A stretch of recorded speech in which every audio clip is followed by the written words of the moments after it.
Hello everybody, welcome to Roll Together RPG and to the Chronicles of Aeodrun Origins. This is a little mini-series before our main campaign starts that explores the backstories of our characters who are going to be coming into it. Now today, you'll see that I'm not joined by Tom, which is unusual. I'm joined by Talia. Hi Talia! I'm not Tom. Oh, You're not Tom. I'm not. Hi! He's not hiding in the closet behind you or anything. He likes to try and get his way into these things. I can see no Toms. I can see no sad puppets. I think we're good. Good. There's no sad puppets at the moment. There might be by the end. There's a secret criteria for all of these backstories. Is everybody has to try and out-puppet Tom. That's the criteria. Anyway, before we get into tonight's session, we have some sponsors and supporters that we'd like to thank. Our sponsor, Phoenix Dice, and our supporters, Idol Champions of the Forgotten Realms and Bearded Ladies. And we'd also like to say a massive thank you to our D20 Club. We always do the lovely little love hearts. I do the Eye of Agamotto thingamabob.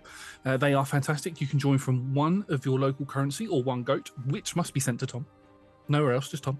He's collecting them for a non-goat cheese farm. Don't ask me. This is Tom's law that he's building himself. And yes, we put bloopers on there, we dish out monthly newsletters, and there's more coming. But for the moment, let us dive into tonight's session.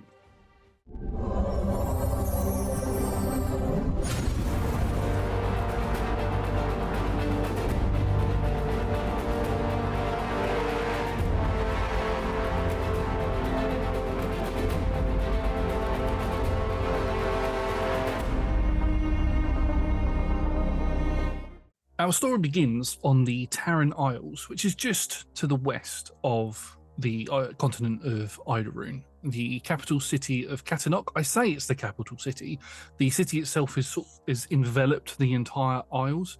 The Tarragon Imperium have been around for quite a while, and the Emperor very much wants a lot of land, so has sort of harvested and foraged the entire of the Isles and made it into one large city. Overpopulation has become a massive thing within the Imperium, and they are currently looking to expand and have begun setting up plans to invade parts of northern Idorune. Their subject or their target is going to be the small town of Halbeck, which is their closest point from the Isles to the mainland. However, that's all war table talk and all of that sort of stuff. What we're going to start with is in the Great Tower of the Imperium. The level below where the Emperor sits, in a dark and musty room, there is a large round table with 4 seats around it. Talia, I'd like you to introduce us to your character and give us a description of what they look like and what they might be doing in this room at the moment. Harbinger, Vesenia, Harbinger of Death, one of the 4 horsemen. Tall, powerful. Her outer accoutrements are folded over the back of a chair, so her long red hair is just left to tumble down her back. A curious combination of, well, she's very obviously touched by hell, fiend, fallen elf. She's got the horns, a dusky tinge across her skin. Her eyes are dark where we would normally expect to see them light. And she's currently standing over the table looking at statistics. Members of their own fallen, members of the enemies who have gone down, which targets to go next.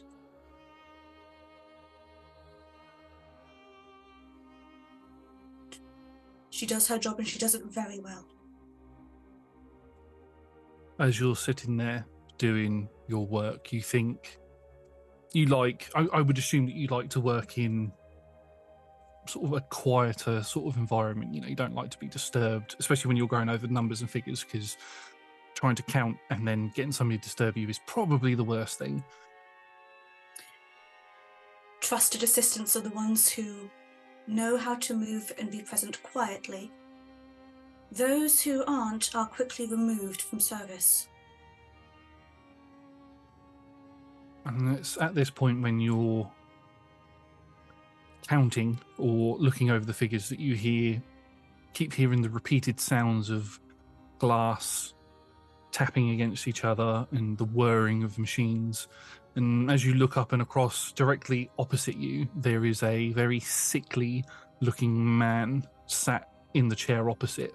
He's got almost like a scientific workstation in front of him, pouring different liquids into different vials. He's got these strange mechanical arms that sprout out of his back, and they seem to be shaking things up. This large bulbous machine is on his back, and it's making this strange, horrible whirring noise as it's mixing up all of these different concoctions. This man looks very sickly. He's got loads of pop marks on his skin from where he's had various different types of diseases and plagues and things. He's got half a respirator, or he's got the lower half of a respirator dangling around his neck, and you can hear that he's breathing very, very heavily. You know this gentleman as Mortigan, the Horseman of Pestilence.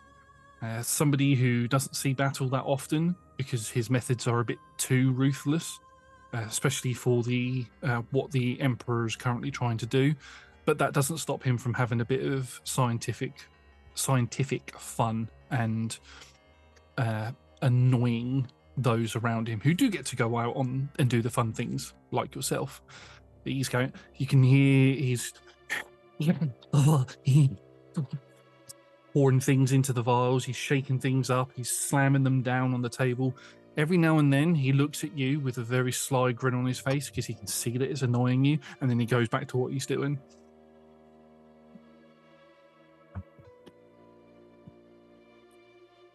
Well, Mortigan, I mean, I can hardly chastise you for bringing your work with you when I've also brought mine.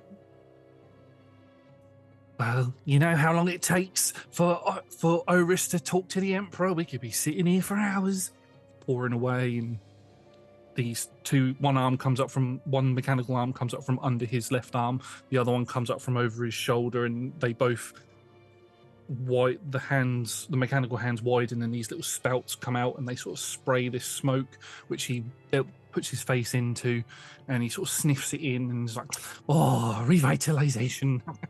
Mortigan, I will say though that if you carry on with this, we can test out one of your concoctions to see how well it dissolves your own arms.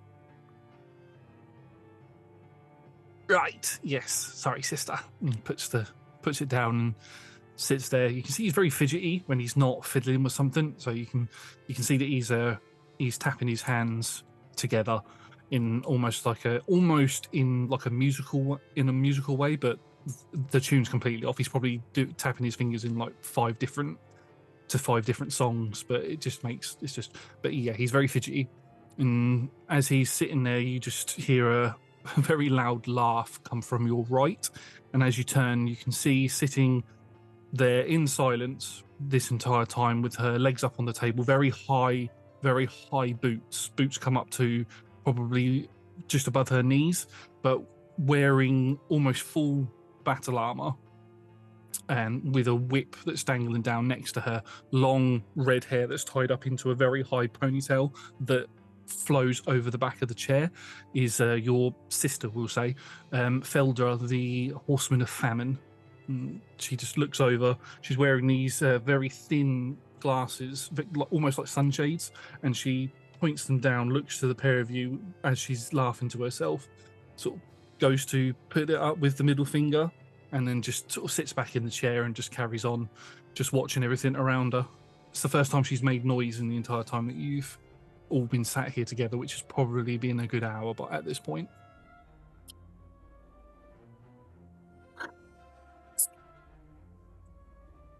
It's such a nice workflow going. Now Vesenia has lost it. Feldra, you're a child. I'm just gonna tidy up your papers. There's no point going back to them. We all get our amusements from different vices, don't we, sister? She laughs. The only enjoyment one should have is a job well done. Oh, well, you can always have fun while doing the job, though, can't you? This isn't fun work. This is glorious work, but not fun.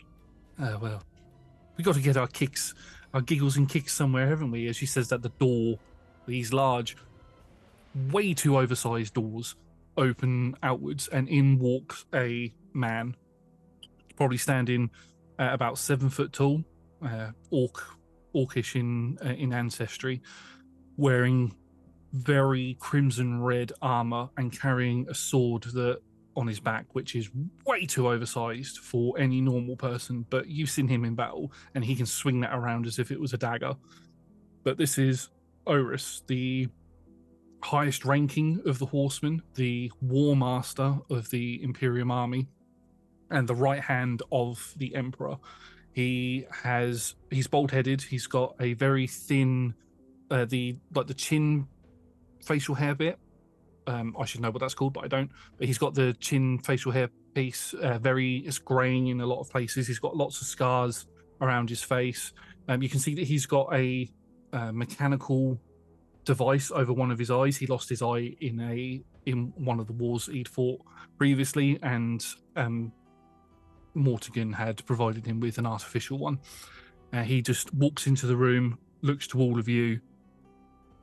When I walk in the room, you all stand. You know this. And Mortigan and Feldra both get up. Vesenia had already been standing, and so therefore was very quick to make it look like it was on purpose. Yeah. Why can't the two of you be like your sister? Walks in. He's got this big flowing cape behind him. It's been sort of pushed up against his back by the greatsword. As he gets round to his chair, he pulls the greatsword off of his back and puts it on the ground. He tries to put it down gently, but it's big. It hits the floor, and it sort of makes an audible shake of the table, causing some of the glass vials from Mortigan's side to roll on the floor, or roll around on the table, should I say. And he sits down, and he gestures for each of you to sit down. Right. I have spoken with the Emperor.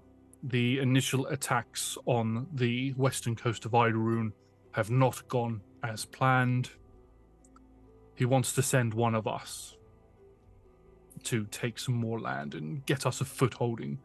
The Empire, the Dimigan Empire, is proving to be slimy bastards. They're not giving ground like we thought they would. They've sent their crag shields, their most elite, to the town of Halbeck. Apparently one of their own lives there. Cat folk going by the name of Manic. He's leading the crag shields there and pushing our forces back into the sea. So I've spoken with the Emperor, and he has deemed that you, Vesenia, are the most qualified to go. And you just hear Veldra go, "Oh, for fuck's sake, why is it always her? Why can't I go? I just want to torture the little fucks. Come on, I can do it for the Emperor." I get sent and you don't, because I get the job done efficiently and you waste time torturing peons. Oh, what? And you can tell that she knows you're right, but she's just still so frustrated. Vesenia will get the job done quickly. We'll get our land. We'll get the land that we require, and we'll report back to us. Vesenia, you can take whatever men you need with you, or whatever soldiers you need with you, should I say, and just get the job done quickly. And watch out, this Manic, he is an elite. I wouldn't underestimate him, even at our station. Just be careful, sister. And then he slams his fist on the table. And do not fail our Emperor. No, never. Good. Now, have all of you had your amulets charged today? And he pulls out his amulet. He's got this blistering ruby red amulet, which looks like it's glistening with raw magical power. If you haven't, I suggest you go see the apothecaries and get it charged by the Emperor's light before you head out, Vesenia especially. Don't want you growing weak without the Emperor's guidance. Never wrong time for a top-up? Never. Right. This meeting is adjourned. Get back to your business. Mortigan, clean this fucking mess up. He stands up, swings the blade around, sheaths it back onto his back, and walks out. Feldra just leans back in her chair, rubbing her temple. We've been waiting here for a fucking hour, and the meeting took less than 2 minutes. What is the point? She just gets up and storms off and walks out of a different door. Point is, those with power like to exercise it. Very quietly to herself. You say that, look up, and Mortigan's looking at you. Clean. Gives you a wink. Carries on cleaning. You see that you watch as he begins cleaning. His backpack sort of shakes, and the bottom of it opens out, and two of these little strange creations that are they look like they are like toys. Like the Russian dolls, but they're on wheels, and they've got these little mechanical arms that pop out, and they circle around and they start picking things up off the floor that are dropped and start cleaning up, and then they disappear back into his backpack, and he gets up on a walking stick and nods to you, and he goes out of a completely separate door to the other two. Before he goes, I'm just going to go and just catch him gently by the shoulder and just go, Yes. If you need a moment, I have a third captain who has an interesting eye for interesting herbs. You might have fun just teaching them a thing or two just to give yourself a little bit of a break. Send them my way and I will train them. He goes as he carries on going. Chuck him over the ear a little and then just leave. Just as his door opens and he goes to walk through, he stops and he turns back to you and goes, "Oh, sister, if you require any men to go with you or any additional forces, then don't be afraid to ask. I've got some interesting soldiers I'd like you to take if possible." And he walks through the door. Of course you do. And you are stood in there on your own. Just gonna gather the papers.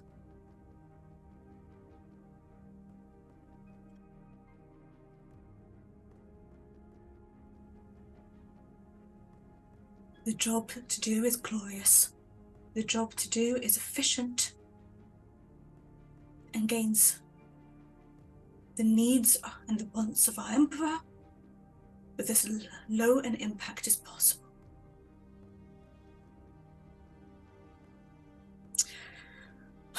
And just go find one of her first captains just to go and get, soldiers gathered and resources gathered. You do that. You walk out of there's 4 doors that lead into this chamber. Each of your siblings have gone out of a separate door themselves. You go through the final door, which leads into basically your part of the tower. It's where all of your elite soldiers are gathered. It's where they garrison. It's where your quarters are. It's where your workstation is, and everything else. So you're easily able to go and begin preparations. And you send your third captain to go see Mortigan. He will eventually come back, look like he's been scarred for life, but does say that Mortigan is sending a present to the docks for us to take with us, a contingent of some of his elite guard, which are known as the Poxwalkers. Fun. And we're able to get everything ready. Xena, assign someone competent to watch over them. They'll be useful, but Mortigan always has something going wrong, and usually something goes wrong. Yes, I mean, I will go watch them myself, my lady. And turns around and walks off. As they walk off and the door opens, you can see a very, very imposing shadow standing in the doorway. Wearing the red armor is Orus as he steps in. This is unusual because usually you don't step into each other's domains, but he's come in to yours, and he's standing. He just walks into the doorway, has to duck his head down, walks in. Sister. Oh, yes, brother. What brings you here? This mission is of vital importance to the Emperor. I only glossed over it when we were in the war room, mainly because Mortigan and the Feldra would get their, what is the phrase? Their panties in a bunch, I believe, is what the common folk say in the cities. I don't know. But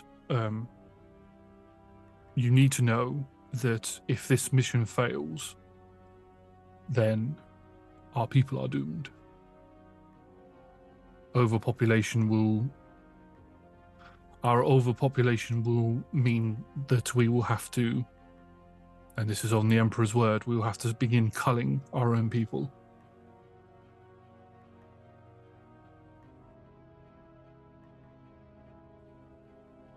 It would be in Mortigan's best interests if this mission were to fail, because the method of culling would be his. There are things that can be done before that, even, pre-population control. There are, but the Emperor does not wish for that, just wishes for it to be over and done with. If he cannot have the land that he wants, then his people will suffer for it. You know what he's like. Or you know what they're like, should I say. Because they are. Because they're androgynous. Nobody knows who the Emperor is.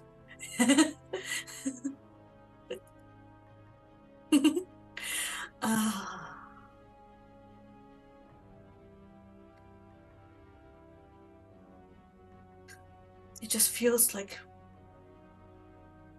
I know that we have an issue with resources, but such a waste of potential futures that could be in service. Careful, sister. You make it sound like your devotion to the Emperor is wavering. I would not want to have to cut you down where you stand. My devotion has always been shown through some element of practicality, never questioning, but always trying to seek to enhance his gloriousness. The correct answer. He turns to walk out. I hear the Mortigan is giving you some people to take with you on this mission. I would use them as a last resort if I were you. Last thing we want is to infect the area that we wish to populate. I already have a trusted captain watching them. Good. They're very well trained. They won't act without my orders. I like to hear this. Now, I must go. We have other plans that are in place that I must oversee. Get the job done, sister. And he walks out the door. He doesn't seem like a bad guy, does he? The problem is I don't think that many of us were bad guys when he started. No. You were all trained up in various different departments within the Imperium and rose through the ranks. You quicker than others. Quicker than the other three, should I say. Iris has held the position of War Master at the longest out of the three of you, and has taught all of you, mainly you, a lot of different tricks of the trade, as it were. But with that said, preparations are made, your ships are prepared, and you are able to set sail for the town of Halbeck and the northern part of the continent of Idorune. The journey itself, the map is very misleading when it comes to this, but the journey itself will take about 4 to 5 days in order for you to cross that little bit of water that you'll see on the map. And as you make landfall on the northern part of the section where the town is, you can see that there are small camps that have been set up by the forces that were here previously. The Imperium forces that were here previously. And the ships themselves can't dock exactly on land, so you have to take small rowboats over with all of the equipment and additional gear that you have and everything that you've prepared. The poxwalkers, I should explain, they're people that have got these masks over their heads with collars tied around them that have got 3 balls dangling off of them. Their skin is very grey and looks like it's peeling in places, and they're not very nice to look at. But they're looked after by your captain, and they don't cause any troubles on the journey over. Every now and then you might hear some maniacal laughing coming from them, but other than that, they stay pretty quiet. But as you make landfall, one of the Imperium sergeants that's been stationed here for quite a while runs over to you. Hello, my name is. Excuse me, sorry, I wasn't expecting you here, Harbinger. I apologize. Name? My name is sorry. My name is Frinken. Sergeant Frinken. There we go. Straightens his uniform out a bit. You can see it's very torn in places from where he's been doing consistent battling. But Sergeant Frinken, that is my name. Status report. We have held this position here. We've lost a lot of land. The Crag Shields have recently come in and have set up a boundary around the town. We are unable to break their fortifications. However, the leader of the Crag Shields, Manic, his name is, he's told us, has said that when our leader gets here, he wishes to speak with them. As you are here, I assume you're taking charge. Yes, I have. Okay. We will prepare your tent and we'll take in the supplies and everything that's here. Yes, please. And then, if you follow me, we'll take you to where we have a map of the area, and you can see our current fortification plannings and plans that we have to try and get into the town of Halbeck. That's fine. Sergeant? Yes? Stand. Yep. Breathe. You've done a good job holding this place. Thank you. You're bringing me everything that you anticipated that I would need. Keep it up. And he gives you the salute, which is the right hand over the temple, and then walks off and begins directing traffic and working with the captains that you've brought with you to put the supplies that you've brought with you into the correct places and begin erecting the tents that you've bought as well for the forces that you've bought. After probably about half an hour, you are brought to a larger tent, which is where the sort of on-the-go war table is, and you can see that it's a very bloodied map. It looks like it's been ripped and torn in places, and there's little figures all over the place like you would assume to see on a map. But Franklin just goes, right, okay, so we are located here, and he points to a location on the map, and the town of Halbeck is here. The Crag Shields have fully fortified their position. There is a small battlement wall that they have erected with spikes on, very difficult to get past. With the location of the town itself, there's only one entrance point if we were to go via road. We've not been able to find any tunnels or anything that lead underneath. So our options are pretty much a frontal assault, or we take the water and try and attack by sea. But their naval defenses, I say naval defenses, it's more their dock defenses are quite strong. The other option that we have is that you talk to their leader. He was quite insistent on talking to you, or the leader of our forces. Said. Take up a quill. Give me a moment, and I'm just going to identify where I think some of their weaker spots are for a multi-pronged attack. We may also want to consider that if we can't get into them, we wall them in. Not a pleasant way to die, but it's kinder than some of my siblings would do, and force them to come out to places of our choosing.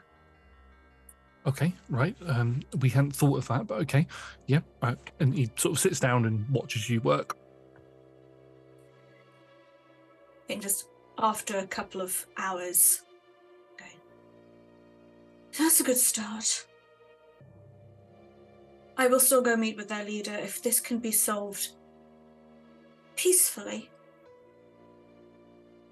with minimal casualties. We impress upon them our need and our Emperor's desires. The forces that follow behind me, they may fall in line. All right. We Okay. have backups now. We will send word to their leader that you will talk to them. Okay, and he runs out of the tent. You can see he's a bit stiff because he's been sat there watching you the entire time. He's not used to being sat still for so long, so he looks a little bit stiff as he runs out of the tent. But he disappears and comes back probably about 15 minutes later, and he nods and goes, "Yes, their leader will speak to you. If you'd like to come with me," he said, "Now." Now? If that's okay. I mean, he didn't really give us much of a choice, to be fair. But yeah, now. When and where on this map? And he'll point to the map. It's right at the town gate. Nothing. I was going to nod at some of my captains for some flanking maneuvers. Yeah, you've worked with them enough for them. You've worked with them enough. They know your tactics, and they begin mustering troops and putting them into various different positions. They begin moving around into flanking positions as you leave the tent and walk towards where the front gate is. The town of Halbeck is not a particularly large town. You can see that the battlements that have been created have been created very quickly in order to sort of repress this invasion, and you can see that there are archers who are lining this battlement with arrows notched and pointed at you. Some of your forces that they can see, others have taken a more sort of stealthy approach and are flanking from a position that they can't be seen at. As you get closer, the gate of the town begins to open upwards, and out steps a slightly tall gentleman with blonde hair, cat ears poking out at the top, feline looking features, a little bit of extra tufts of hair, the cat-like eyes that you might see, a little bit of a black spot on the nose, wearing full plate armor, carrying a large axe which he's carrying on one shoulder at the moment. His armor is very silver with accents of blue and light blue cloth all over the place. And as he steps forward, you can tell that he's probably in his mid to late 30s, probably closer to 40. He walks over and he walks right up to you with a big grin on his face and goes, "Ah, you must be the leader of these forces. What do I call you?" Deathbringer. Oh. Harbinger of Death, Vesenia. They sent one of their horsemen, did they? We must be putting up a bit of a show, he says a bit louder, and you hear a couple of laughs coming from the battlements. "My name is Manic. I am the leader of the Crag Shields here. This is my home, the town of Halbeck. I'm going to be honest with you, Vesania, if it is all right, if we are on a first name basis. I don't really want to fight. I say that. I don't really want my people to die, so I was wondering if there was a peaceful solution to all of this, where you leave and leave our lands to us. If not, maybe a one-on-one duel?" A peaceful solution with minimal casualties would be that you surrender. We take these people within our own fold. I grant them clemency, as much as I can. And we continue along with the Emperor's wishes to expand.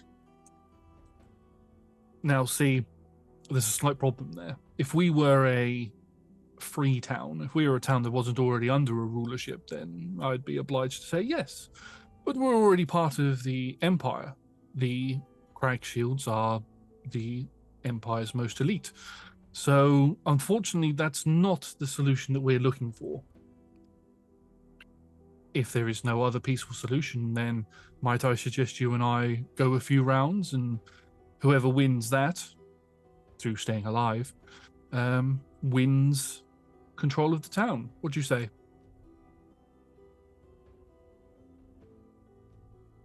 At this point, he moves the axe down and places it into the ground, so he's now leaning on the handle while the head's in the ground. Afraid that it's not my decision. I follow the needs and the desires of our Lord Emperor. Are you not the leader of these forces? If not, I would like to speak to the leader, please. There's me. Well, then it is your decision.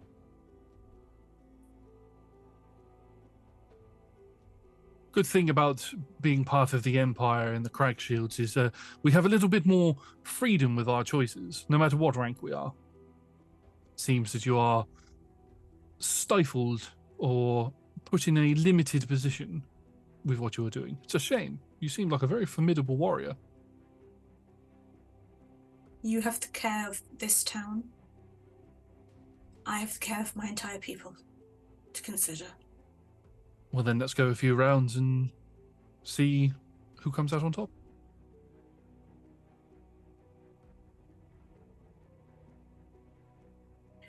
Very well. Fantastic. And he gestures away from the town. There's a spot over there that we usually do our dueling on. If you'd like to follow me, we will commence our battling, our little one-on-one there, I think. And he begins walking off. He picks his Give me a axe back moment up. that I am new to this place and I do not trust you as of yet for what you That may is fine. make. I'm gonna just glance into some unseen shadows and send the lieutenant just to go and at least do a quick visual inspection. By all means. I mean, before we even take part, you can inspect the area to see if there's any traps that have been laid or anything like that. Perfectly fine with me. He carries on walking. He doesn't walk that far.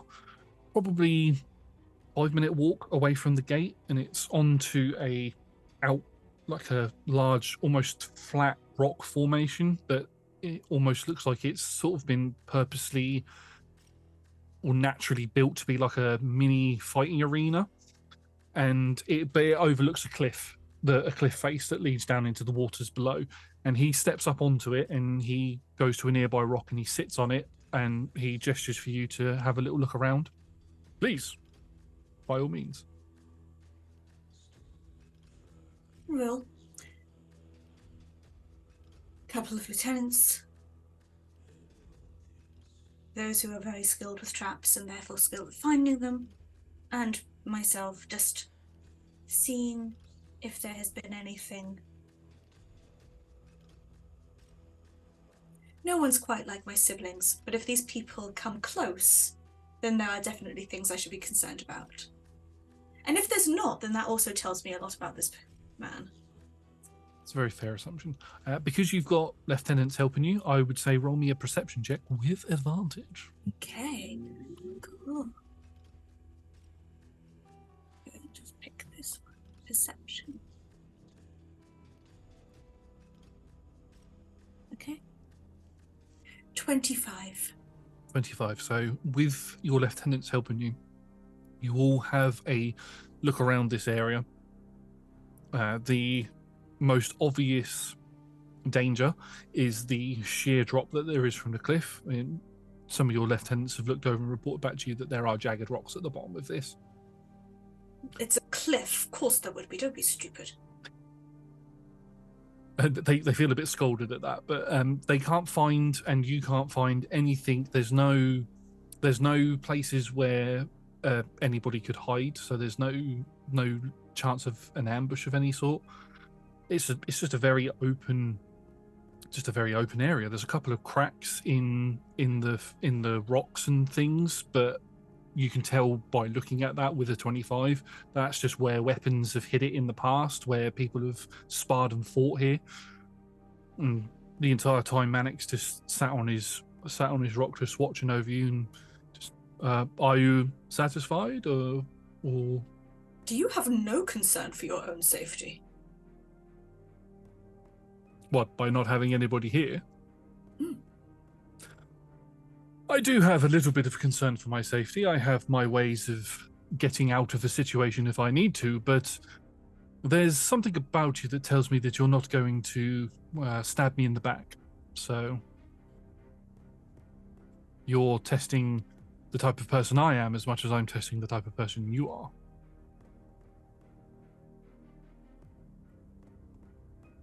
Death is inevitable.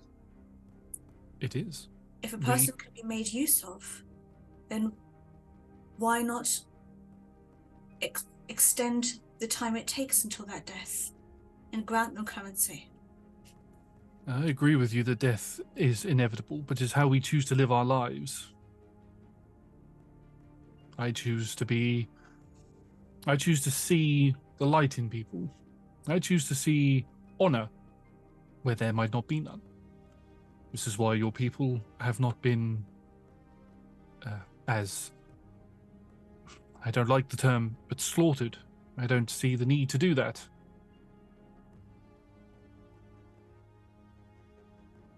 What justification is there for me to slaughter your people? They have come here and have fought the defenses that we have, but they have not killed any civilians themselves. Yes, there have been casualties on both sides, but I don't feel the need to go in and kill. I could.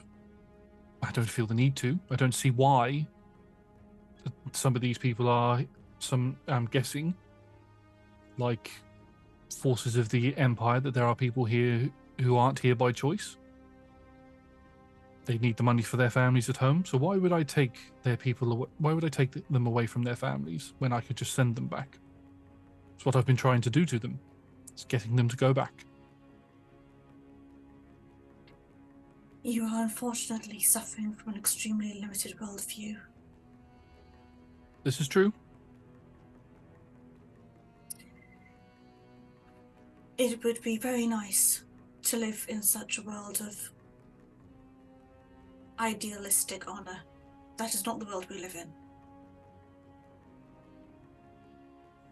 It is the rule that I choose to live by. Now, I wish I could do the same. And then just take my sword.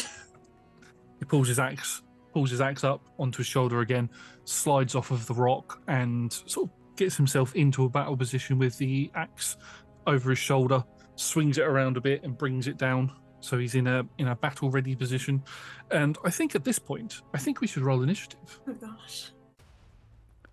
As you fight the leader of the Crag Shields. Yeah. I rolled bad. He rolled all right. I rolled a 16 in total. Cool. 7. Oh, no. I'm rolling bad, at least it's on this one. To be fair, though, I think for his first move, he stands in position. He's gonna ready an attack. Actually, no, he's gonna do the dodge action, and he's gonna do it. He's just gonna go, come on, I want to see what you're made of, and he just gestures towards you for you to attack him. Bring my sword out, and then command it to ignite. Lights up. What does that look like? I think just from the amulet pinned to the chest, just this kind of faint little burst of glow, and the flames kind of streak down, and kind of the illusion flames, and the sword just lights up, burning in flames.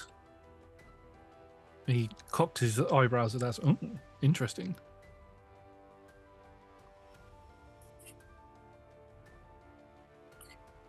It is what it is. And then I'm just going to try and stab him. Make me an attack roll. Please. Talk's a good talk. Please do it well. Oh, yes. 29. Oh, yes, that will hit him. Yeah. Thank you. So that is a... Oh, it was disadvantage because he's dodging. Oh, yeah. Okay. That's a natural 20, so that would have been a 30, so... Okay, yep. So the 29 hits. Yeah. That is going to be 9 plus 2, so 9 slashing, and then 5 fire damage. Okay, so you charge in, you go for a strike with your sword, the flame glistens and sort of erupts and licks over his axe as he tries to parry the attack. Unfortunately, with his parry, he doesn't quite get out of the way, and you catch him on the ribs. It pings off of his armor, but your blade is able to slice through it and catches on the flesh underneath. He winces in pain as he sort of spins out of the way. Oh, okay. Definitely going for the kill, I see. And his axe lights up with a radiant light as he swings it around and slams it into the ground. As he slams it into the ground around, the rocks around you shake, and this like echo of white light spreads towards you. I'm going to need you to make me a dexterity saving throw, please. Ooh, not fun. I realised I should have had a dice roller open. That is 18. 18. So, as this radiant light spreads out towards you and hits you, you will take the full damage from this, which isn't an awful lot. That is 9 points of radiant damage as you are engulfed in this attack. You can see now that where his axe has hit into the ground, large cracks have begun to form. The ground feels a little bit unsteady, but he doesn't seem to have noticed, and he steps towards you for another attack. Hellish Go. Oh, Hellish Rebuke. Is that a dex save? That is a... Yes, dexterity saving throw. Okay, he's not very dexy, especially when I dropped the dice on the floor. Let's try that again. Oh no. That was a 8 plus 2, so it's 10. So that is 2d10. 16. Yeah, 16 points of fire damage. How does it look when you cast Hellish Rebuke? I feel that as that radiant energy comes up to me again with the amulet, it just kind of takes some of those echoes and just sends it back to him. And it plings him into the chest and causes him to skid backwards. He has to shove his axe into the ground in order to not go flying off of the cliff face. He's breathing quite heavily. He's got a bit of blood trickling from his mouth, but he's got a big grin on his face as he looks towards you. You are as skilled as they say they are, Harbinger. Picks the axe up and gets ready to attack you again, but it's your turn. Oh, it is, isn't it? Hexblade's Curse on him, bonus action. How does that look? I'm just going to keep asking these questions. I feel it's more of a mental thing than any kind of visual effect. Just, he's felt the effect of my blade and my magic on him, and it just kind of feels slightly oppressive and cold. We can't get away from it. You watch as he visibly shudders at this. Okay. So I am going to do 17, 27 plus the 5 from that. That is 32 to hit. No, that misses. No, that hits. Okay. Super. Oh, that's not much. It's not. In terms of, I can do. Okay, 5 points of slashing, 10 points of fire. Oh, you watch as this attack almost hits him square in the center of his chest. The shivering from the hexblade curse puts him off, and the blade hits him directly in the center and causes him to almost fall back off of the cliff. But the flames lick up around him, and he seems to use that to his advantage, and almost very oddly is able to grab hold of the flame and pull himself up and roll out of the way of falling off of the cliff. Somehow he's able to harness other people's magical energy. Very strange. Interesting. He would have noticed that as it looked like he was about to fall, I did end up just trying to put my arm out to kind of catch him. He cocks his head at that, nods, and then he'll gesture for you to move. So he begins circling around. I don't feel the need. I don't really want to win this through a ring out. Let us reposition ourselves. And he begins moving around so that you can move around as well, so your back isn't to the edge of the cliff. Agreed. Now, I'm afraid it is time for me to not play so nicely anymore. And he sort of he does this thing where he pulls his axe, crosses his arms, and flings it down, and you watch as his yellow feline-like eyes fill up with blood red energy, and he just charges towards you, and he pulls the axe up and brings it down in an overhead strike. He's going to attack you. Oh, that one nearly fell on the floor. That is going to be a 19 to hit. Shield. As the axe comes down, your shield comes up and smashes off of the top of the axe, causing it to recoil. He loses his footing, but he puts his foot down to steady himself. And as the momentum of the axe pulls down, he swings it around in a arcing motion to attack you again. That is going to be a 25 to hit. Shield only brings it up to a 23, so yeah, that hits. Okay, and that is going to be this with a great axe, and it blisters with magical energy. Now, because you are the harbinger of death, it does not mean that you are undead, so you will not take additional damage from this. It's fine. Ooh, that's a D10. I don't want to be hitting you with a D10. Let's put these down. So you are going to take 15 points of slashing damage from the axe and 4 points of radiant damage. Ooh. Actually, no, I said that the wrong way around. You will take. It doesn't matter. I don't think you've got resistances to these I've not things, got resistance to slashing or to radiant. Okay, but yeah, but it was actually 10 points of slashing and 9 points of radiant, because I got the D8s and the D6s around the wrong way. That's fine.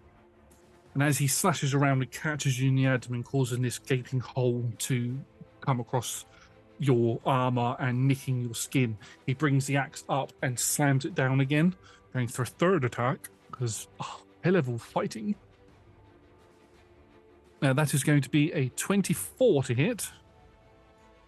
Hit. Damn it. Again, he's going to hit you with another smite. Now that is going to be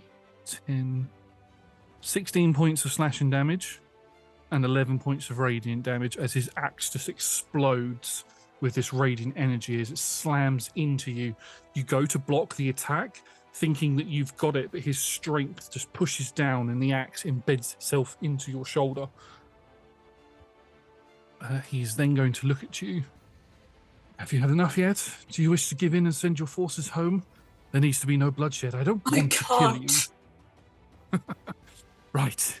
So be it. And he pulls the axe out of your shoulder and goes for another attack as he action surges.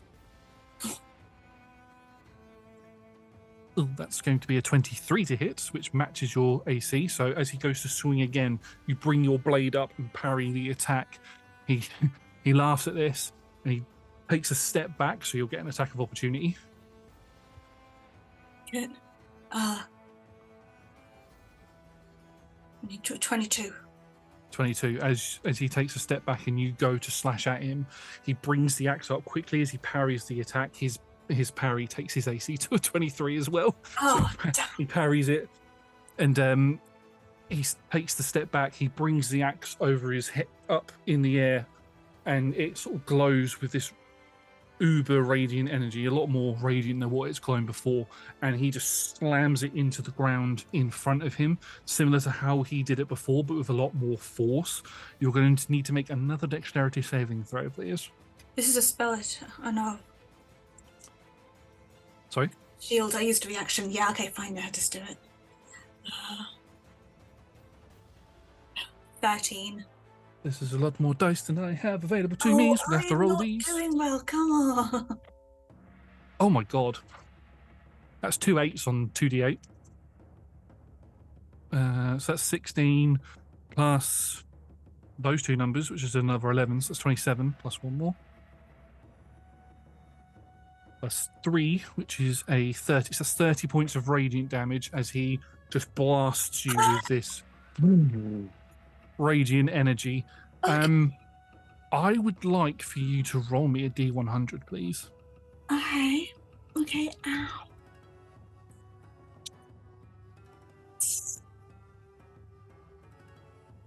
Am I thinking low or high? You're thinking a number. Because I have to decide which one's the tens and which one's the units. 49 could have gone the other way. 94. Could have gone the other way. Yeah. 94.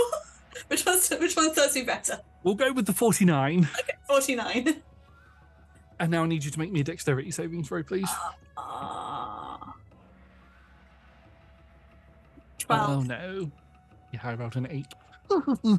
As this axe slams into the ground and you're blasted by this radiant energy, you're almost blinded by the light for a moment, and as the light fades and your eyes readjust to your surroundings, you can see that there is now a gaping hole in the center of this rock formation, and it's beginning to fall and crack, and you watch as Manic begins to stumble and he falls down into the hole. With what you rolled as well, you try to move out and off the rock face, but you fall down into this crevice as well. You're going to take, because you fall. I can teleport. Sorry? I can teleport. You can teleport? Where are you going to teleport to? With Relentless Hex, I'm going to try and do a move, and I'm going to try and see if I can, as we're falling, push him onto stable land. Yep. And then use my Relentless Hex to teleport next to him.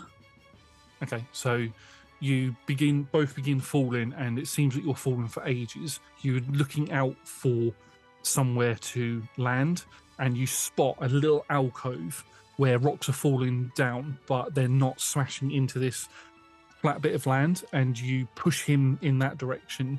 You almost use your hex as like a momentum to push him. So he goes flying into that area, and you teleport into there. Just as you land on the side, a large rock smashes into you.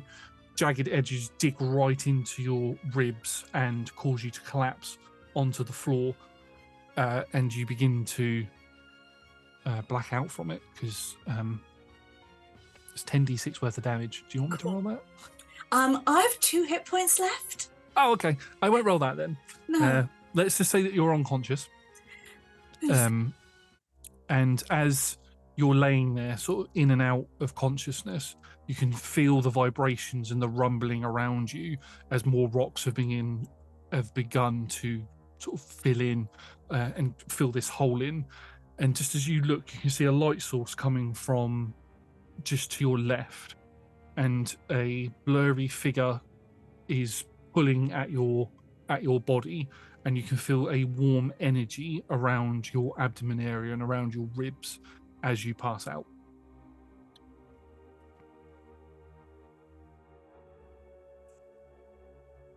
I did good for a while, and then I didn't. It takes a little while. You don't know how long it's been.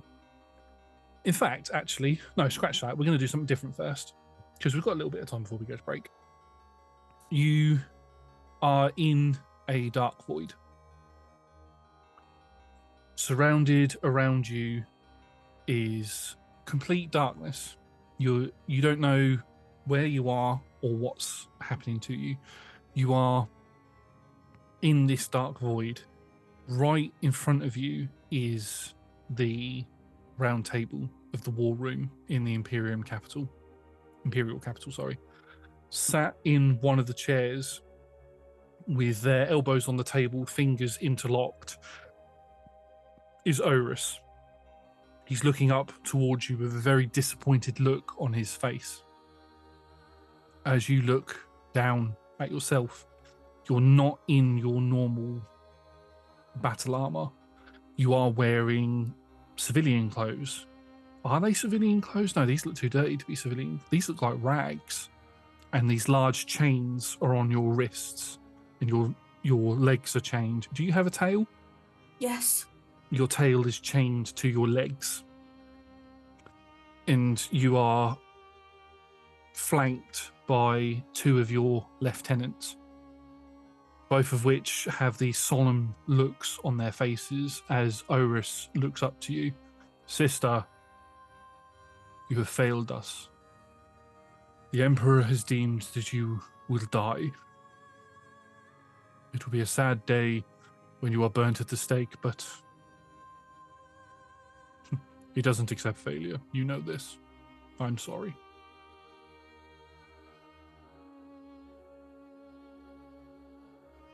It's fine. I don't fear death. You hear a maniacal cackle as coming into view in one of the other seats is Mortigan. Burn her at the stake? That ain't gonna work on her. She's gonna resist most of it. I think we should drop her in a vat of acid. I've got some, or let me take hold of her. I've got some beautiful experiments I can perform. Or the growths and mutations I could do to you. If I can ask for any clemency, it would be not to go and hang out and have Mortigan have me. He is just so annoying. Oh, and you hear the crack of a whip in the other chair as Feldra is there with her legs up. Oh, but I would love to have my way with you for a little while before you meet your inevitable end. What is it you always say? Death is inevitable.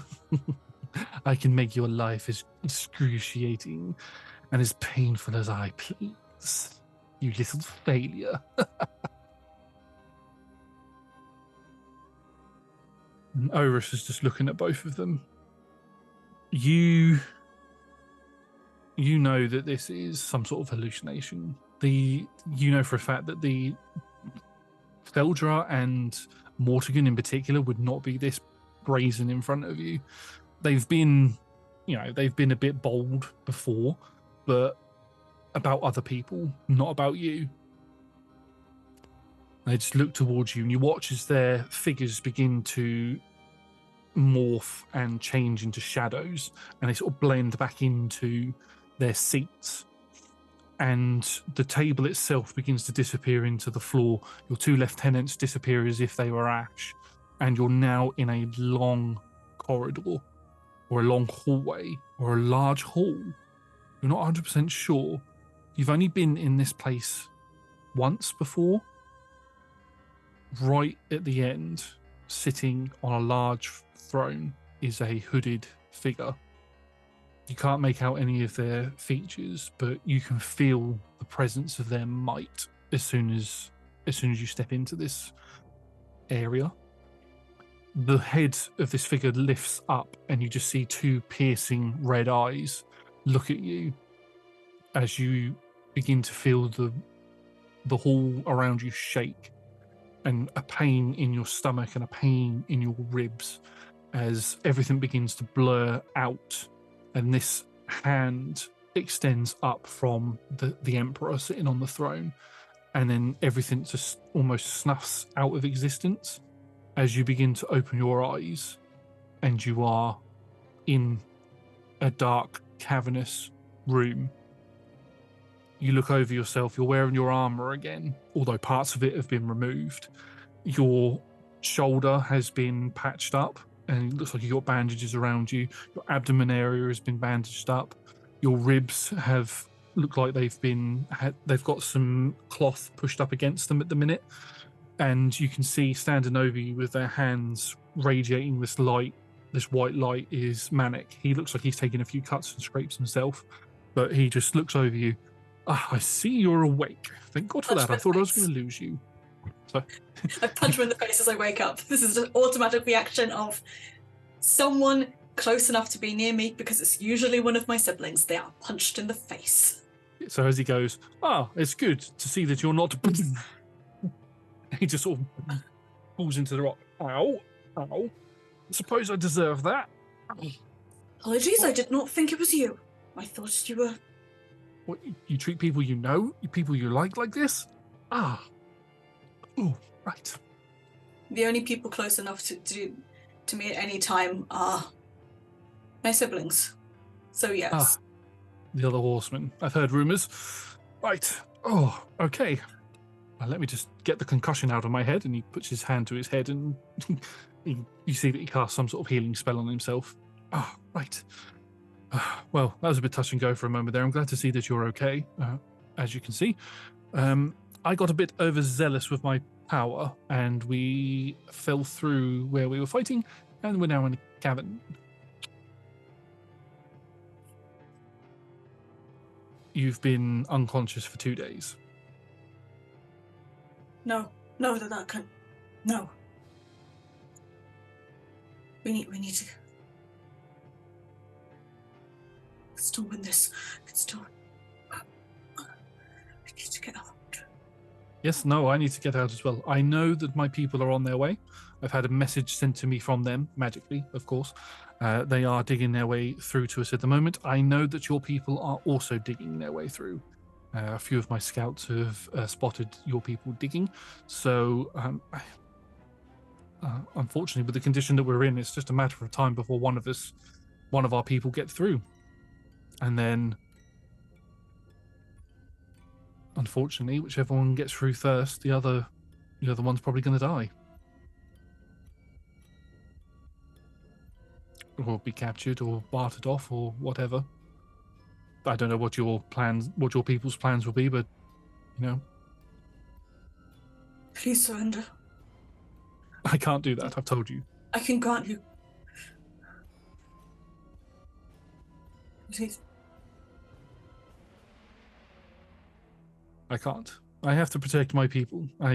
We don't know. We've heard things about the Imperium, and we are already part of the Empire. For us to go against our leaders would be just as bad as, say, you going against the Emperor. I can't do it. I have a family to think about. And he sort of stops when he says that, and he's got an oh shit look on his face when he says that. You're lucky it's only just me. What, down here with me? I won't use what you slip against you. You know what? For the first time since this fighting has been going on, before you came here, that's the first time I believe somebody from the Imperium. Even from a horseman, there's a sense of honor that seems to be coming from you. You might have your wires crossed about certain things, but I don't know, there's just something about you. And he sits down. About me. I don't know anything about you, but I mean, we're going to be here for a little while, so you might as well tell me something. He pulls out some rations. Do you have any food on you?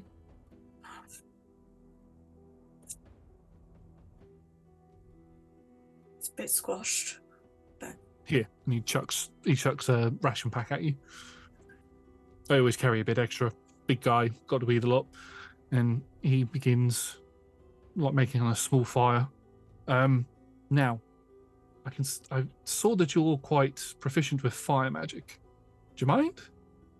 Radiant's my thing, not so much fire. And I don't really want to... There's no wood for me to...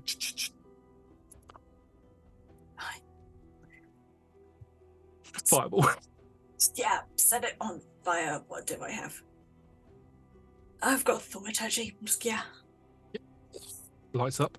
Fantastic. He gets out a mess kit and everything and begins putting the food in. Give that here. Takes the ration pack back off of you and splits it out into another mess kit that he would normally fill with water, and he cooks both of your meals. So, what's your story? Tell me about how you became the Harbinger.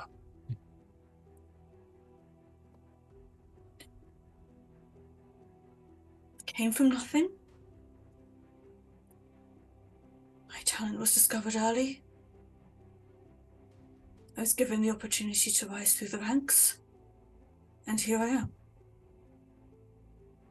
I was going to say, you are quite young to be in such a prominent position. I mean, I'm considered one of the elite of the Craigshields, but I'm not the highest rank. It's taken me...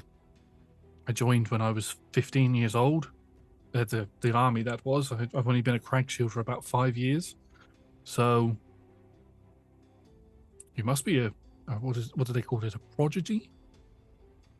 I think that's the word. Gifted, I'm going to say.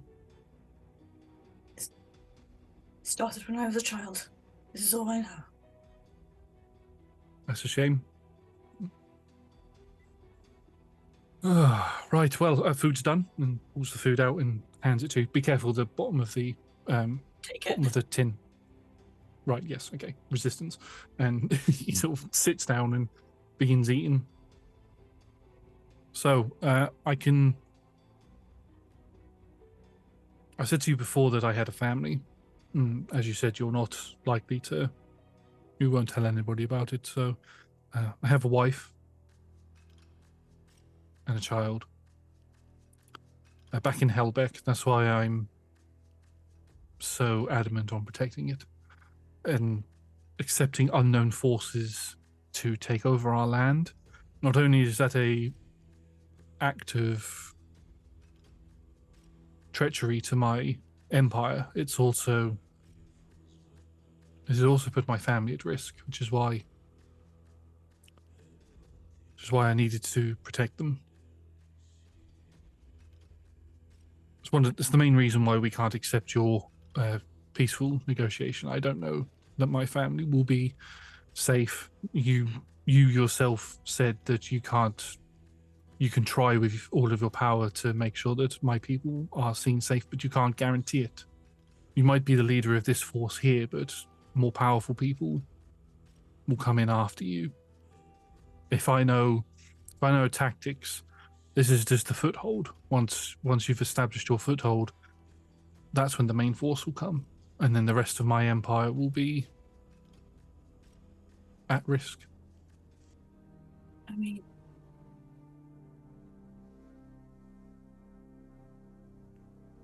more powerful, there's my oldest brother, War Master, or the Emperor themselves. Oh, the others... If the others are bought in, you've already lost.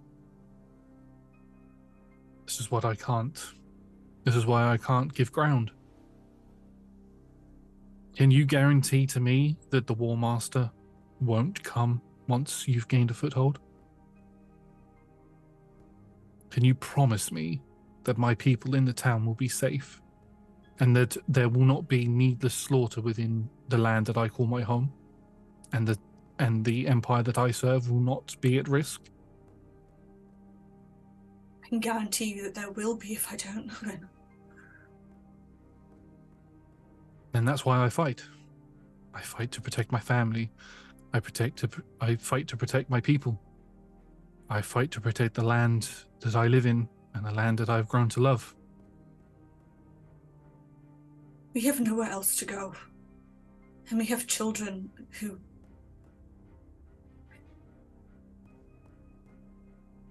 They won't see their tomorrows. Are you sure that that's the reason?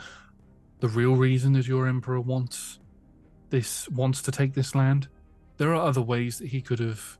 If there's an issue with... What are you saying? There's some sort of issue with population or something?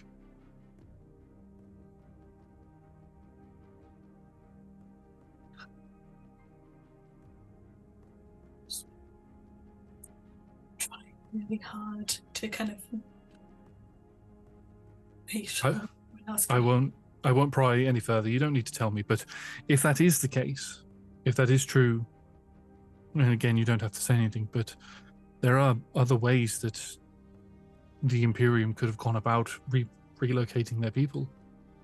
My leaders would not have been against the idea of asylum seeking, would not have been against the idea of taking in some of your people. But for some reason, your emperor has insisted on attacking us, is insisting on taking our land for themselves.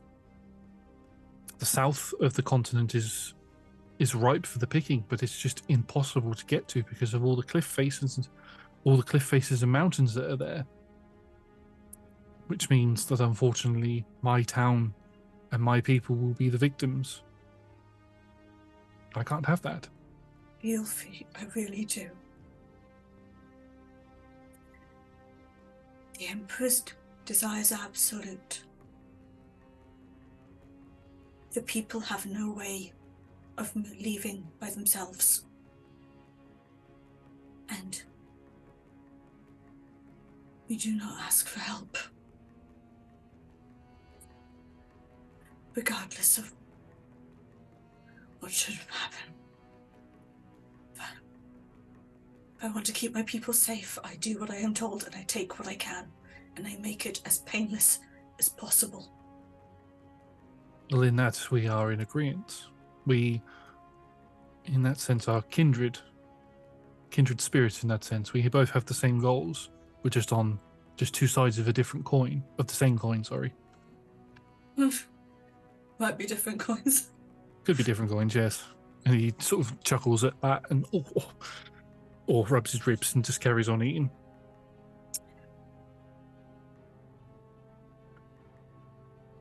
It's getting late. I know you've been asleep for a few days, but you should get some rest. I'll take first watch. I know it's not likely that we're going to be attacked in here, and he looks around and you can see that it's completely caved in. But, we don't know whose people are going to come through first, so I'll wake you up if I hear anything. You do the same for me? Of course. Right, well, get some sleep.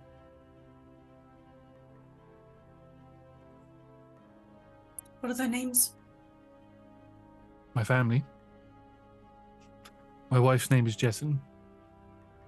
And my daughter's name is Ray. She's my little ray of sunshine, or Sunny, as she likes to be called. Oh, that's cute. Thank you. My wife's doing. I'm terrible when it comes to naming things. My name's Manic, for crying out loud. You named yourself? No, but I get my terrible naming from my parents, so... Anyway, get some rest. Okay. As you settle down for the night, you can hear Manic begins humming a tune. Oddly enough, that tune sounds familiar to you, although you can't quite pinpoint where you've heard it before. But it's like one of those. It's like when you hear something and you're like, I know what that is, but I can't think of it because it's on the tip of my tongue, sort of thing.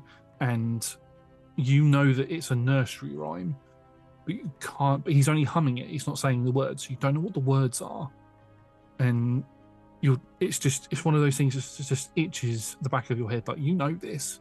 What is this? As you go to sleep. And a few hours later, you don't know how long it's been. You've probably been asleep for 2 or 3 hours, I reckon, as you are poked in the leg. You feel a bit of a poke in the leg. And as you wake up, you can see Manic is stood with his axe in his hands, and he's poking your leg with the handle of his axe. Get up. Wake up. Someone's coming. They're getting through. He begins packing all of his stuff up. I don't know which side it's going to be. I pray for both our sakes that it's my side. If it's not, I know we don't know each other that well, But as I said before, we're like two sides of the same coin. If it's your people, can you promise me one thing? Protect my family. Yes. He nods as the rubble falls away from one of the sides, and stepping through, wearing the familiar armor that you're used to seeing, is the lieutenants from your side. Their weapons are drawn, and they walk in. The lieutenants walk straight over to you, and they check to make sure you're okay. And more soldiers walk in, and they hold their weapons up towards Manic, and Manic's there with his axe, like, I'm gonna fuck you up. But he's looking around a bit sheepishly, like, I'm not quite sure what to do here. The area is too small for him to actually swing the axe around. So he lowers it down, lets go of it, has one hand in a fist, and he's ready to fight if he has to. One of the lieutenants just, look, if you give the order, Harbinger will kill him. He surrendered as my prisoner, and there is information we can get yet. Okay, right. Chain him. Take that weapon off of him. And Manic goes to wrestle with them, but sees the look on your face and hears the words that you said and drops all resistance. He's chained up and he is led out. As the lieutenants lead you out, they go, right,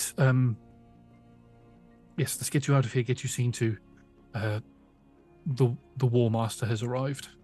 We had to send an update as to what had happened, and he's brought a large force with him and wants to see you. Of course he has. And at that point, I think it's time for us to take a quick 5 to 10 minute break. Come back in a moment to see what the War Master wants and what will happen to Vesania afterwards. Vesania, yes. I'm terrible with names. We all know this. This is like a thing that I have. Anyway, we'll see you in a bit. Bye. Welcome back, everybody. I hope you all had a very good short rest, have got your drinks and everything prepared for the second half. I am currently rocking a cup of coffee and a blackcurrant squash. Are you drinking anything, Tanya? Please tell me you have some hydration. An apple and beetroot and ginger tea. Ooh, that sounds very nice. And a cat who's probably doing something that she shouldn't be in the back corner, but at least it's not on my keyboard. Yes, although that would make good bloopers. But to make good for the bloopers. Anyway, in the first half, we met Vesania, Talia's character, who is the Harbinger of Death, one of the 4 horsemen of the Tarragon Imperium. Sister to Oris, the War Master, Mortigan, the Diseased, and Feldra, the Horseman of Famine.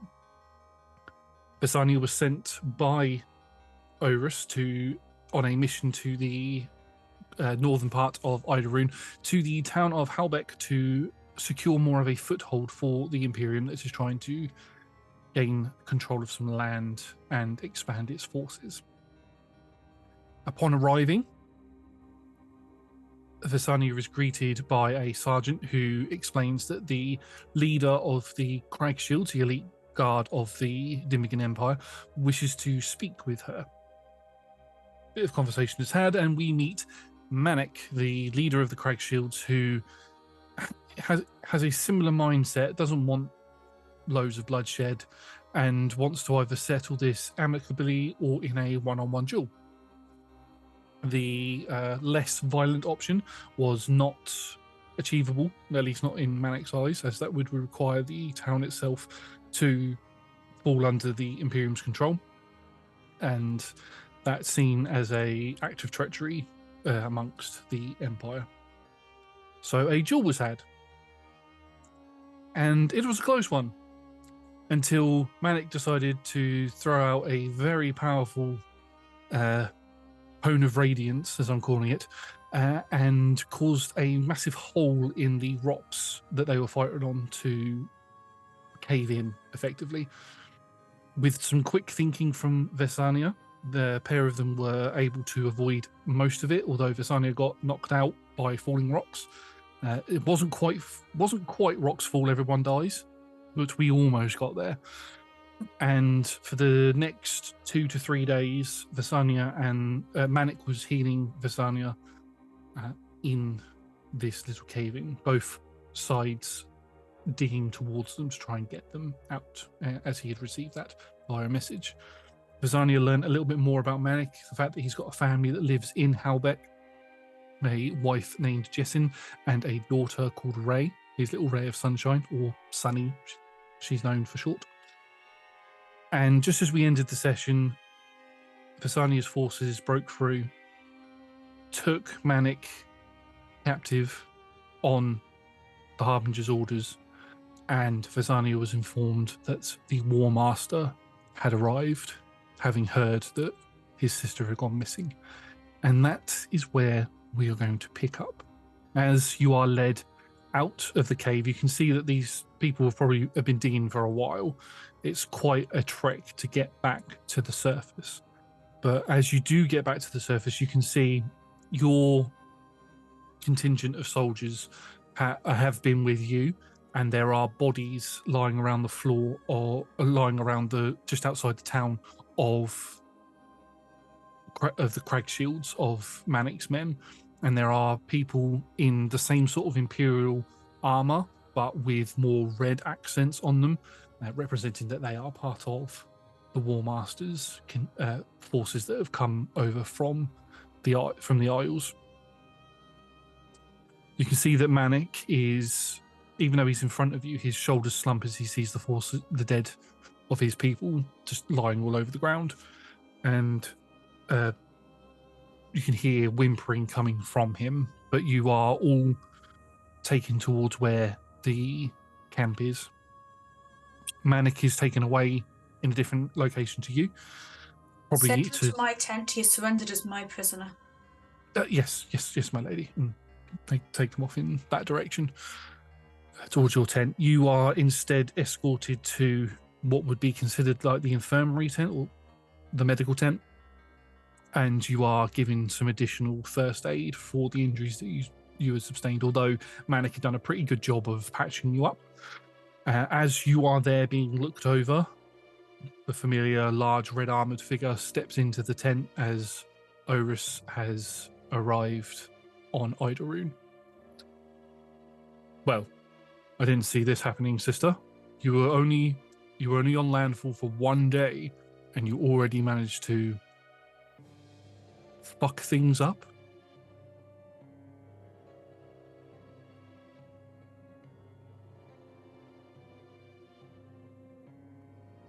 Didn't say how to get results.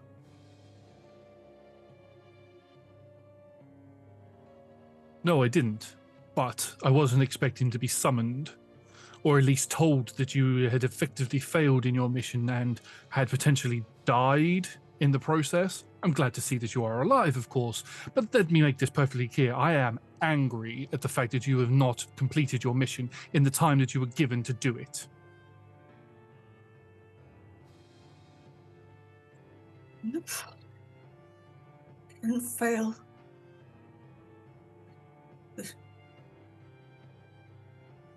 Found a potential way we could do it with as low a cost as possible. And how has that worked? We got the surrender. How has that worked for you? You want to do it the peaceful way, you say, but yet their forces, or some of their forces, lie dead outside their town because your people would not act without your permission and instead chose to dig you out and gave ground to the enemy in the process. I call that a failure. Vesenia, I'm not going to call you sister. I don't even know what led you to thinking that this was the right course of action. The Emperor wants the land. For who? Oh, we're questioning the Emperor's rule now. No, I'm questioning you. Me? That's not a wise idea, sister. I act upon the Emperor's rules, upon his order, upon his law. He wants land to expand it for the people. I don't question this. I have no reason to. He's only ever done good by me. He's only ever done good by us.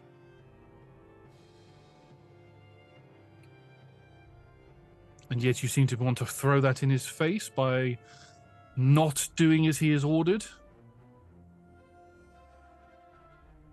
Following the desires of the Emperor, doing what is best for our people. And you know yourself that I only ever question things if the practical reasoning behind that is unclear and in a way that could affect the overall mission, not the incrementals. You came here, it takes time to cross the sea, and you came here very fast after me. I did. It's a bonus of having one of the fastest ships in the fleet. I can cross the sea a little bit quicker than the other ships. Your mission has been deemed a failure, Sisto, regardless of your intentions or the way that you wanted to go about it. I have been sent here, and we will take the city, the town. We will take it by force. We will secure our footing on this land, and we will then push into the mainland and destroy the Empire. And our own people? What about our own people? They're fine. They'll be fine. Casualties of war are casualties of war, my sister. If we lose people along the way, then we lose people along the way. As long as we are able to claim the land for ourselves, then we can start shipping people over if that is what is required. I don't care about that. I just care about doing what the Emperor wants. The threat against the civilians? Our own civilians, these civilians. These aren't our people. If they have to die in order for us to take the land, then they have to die.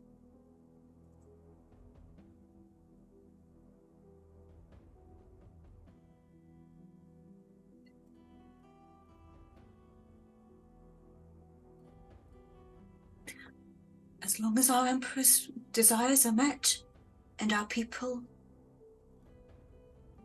are safe so that they may continue to exclaim his glory.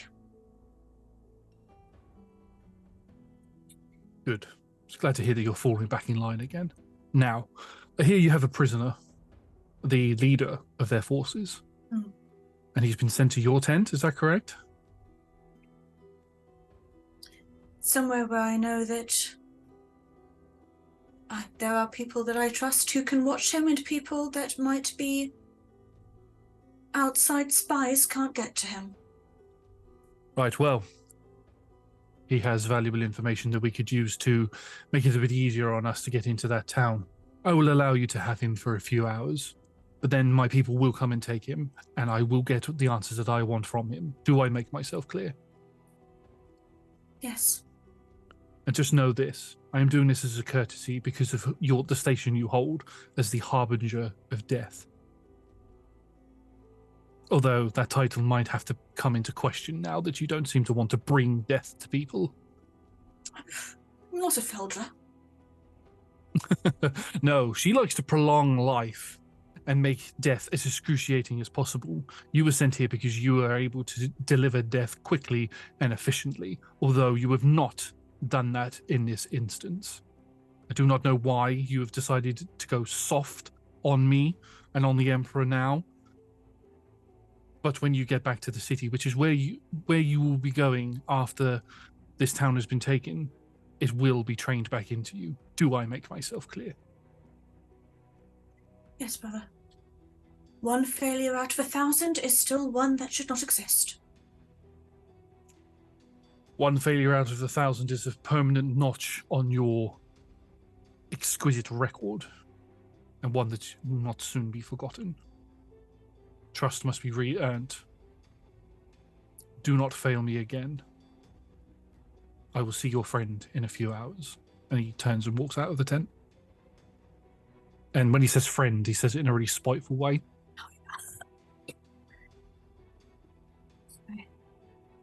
And his voice is a lot deeper than the voice that I did, but I forgot to do it. So just imagine it was deeper. That's fine.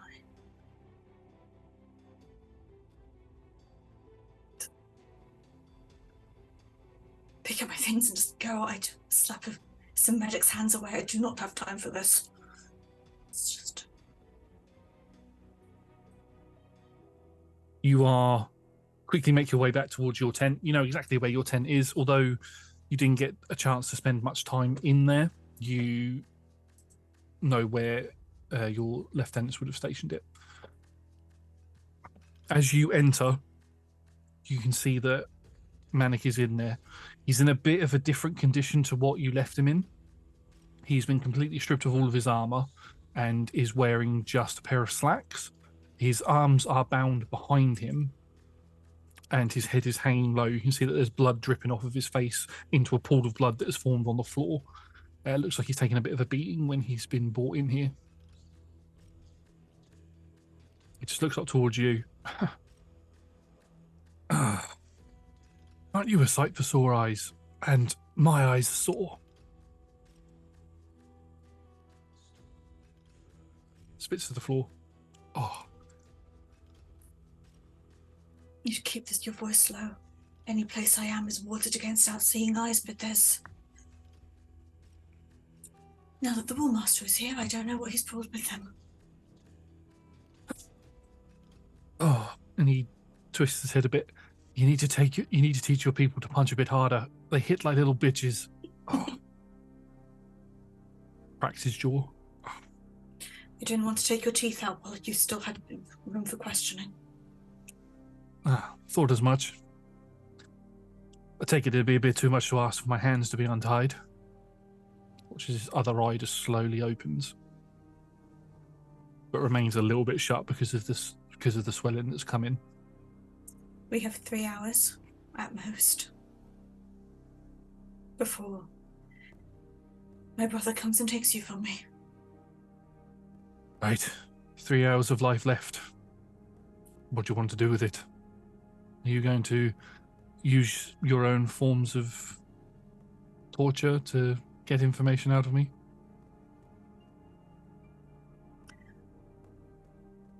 What do I need to know to keep your people safe?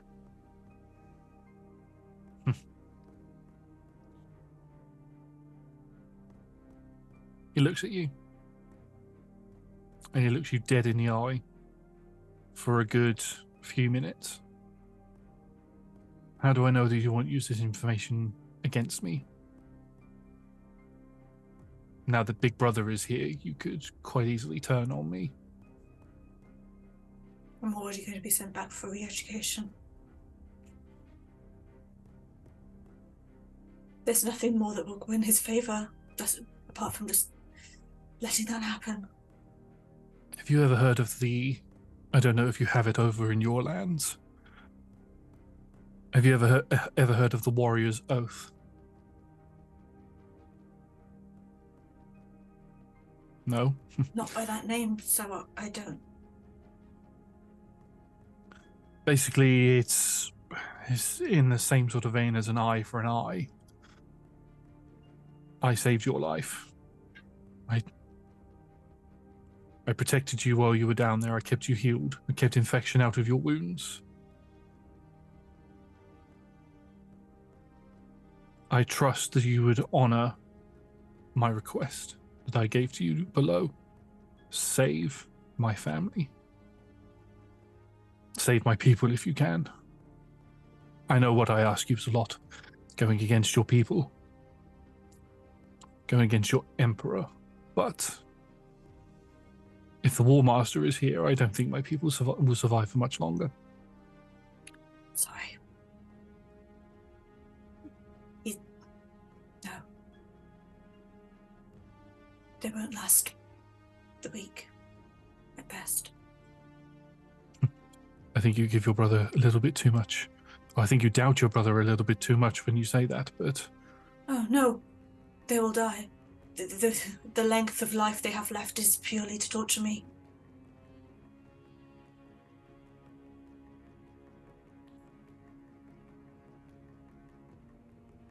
There's something that doesn't appear on the maps.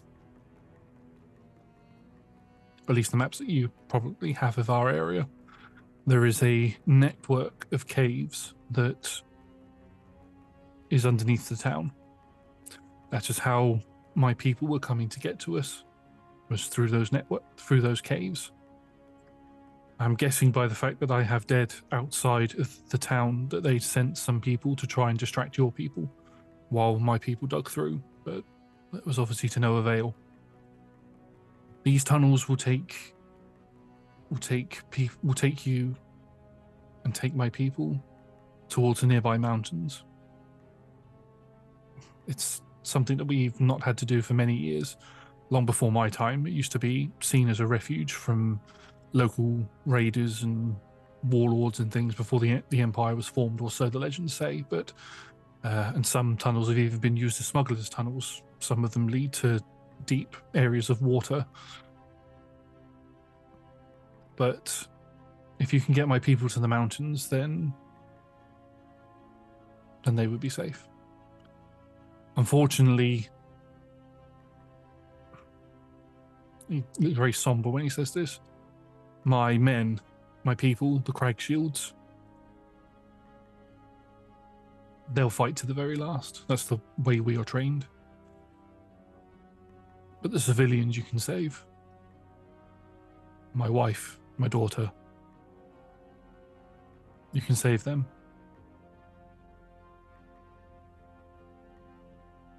Please.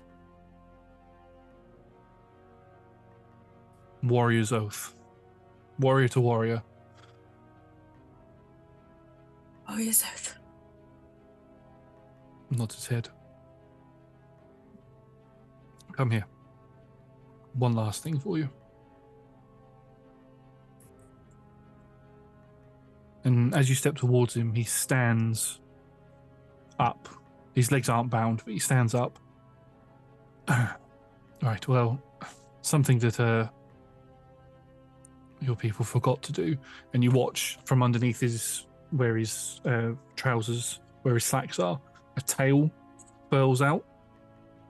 And his tail whips up around his head and pulls at a necklace that he has on, and he lifts the necklace up over his head, and he passes that to you.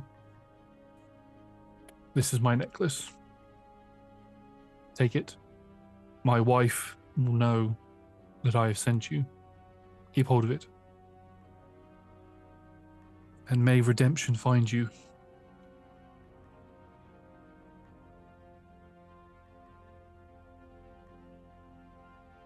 I am...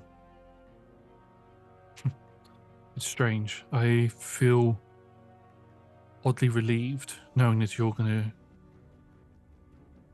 save my family. I am beholden to my fate, as it were. If I have to die in order to save them, then so be it. But know this, I will not break. No matter what tactics your brother employs, I would soon die than give him any sort of information. And he goes back to kneeling on the floor. That might not be up to you. We'll see. You don't suppose he'll accept a one-on-one duel, do you?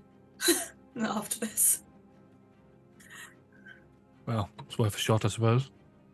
I'm already being ready to be educated for not just going for the throat, for my softness. Re-education doesn't sound like a fun thing. Education was not a fun thing. Something we can agree on? Again, same side, different sides of the same coin. Is there anything that you can give me?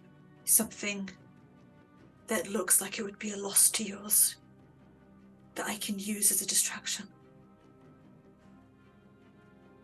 Get yourself out of here. Is that what you want? You want a distraction? I need a distraction to get your people out, and I can't. I need to give them. I need to go for something. Well, judging by the time of day, I wouldn't expect your brother to attack now, especially if he needs to get information out of me. However, untie my bonds and I'll give you a distraction.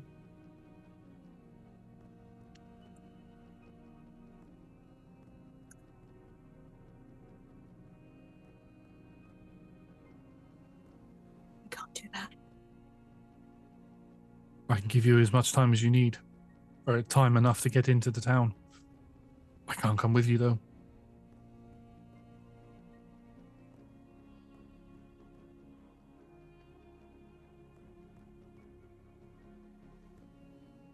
Be even less of a person if I am than I am now. Not just a failure of strategy, but a deliberate.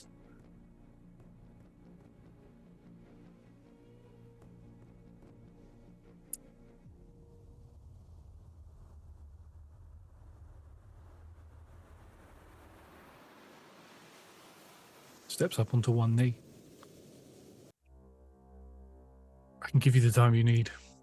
Don't worry about what happens to me. Just focus on my people.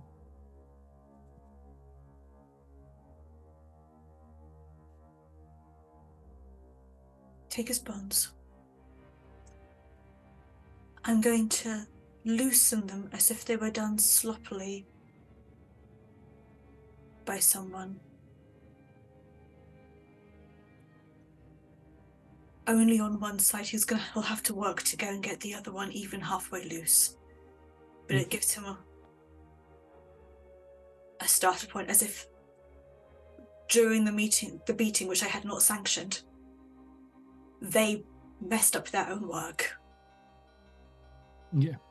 Give me a sleight of hand check just to see how well you make it look like somebody else has messed up and that you hadn't just untied him. That's a natural 20. Yeah, you do a perfect job of that. It looks like it was loosened up during his beating. He looks up towards you and smiles and nods. There's a weapon stashed in the third quarter. Please grab a knife. Maybe I'll tell them. And I just punch him in the face. That there's a hidden cave further into the woods. I punch him again. With a bunch of extra men. And weapons that we should go and send people to watch. Glad you weren't the one that gave me the beating. My hands are fine.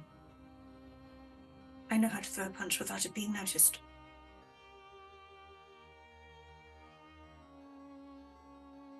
Go.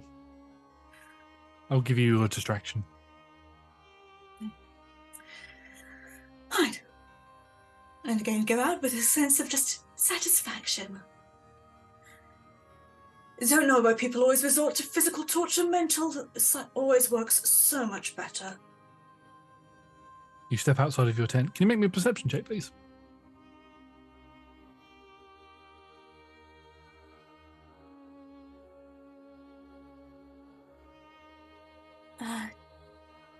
Oh gosh. 26. Holy hell. Okay. Well, you notice two things.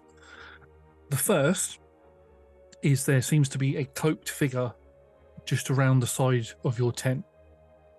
The second thing is from underneath your clothing, your amulet seems to be glowing a lot more than it normally does.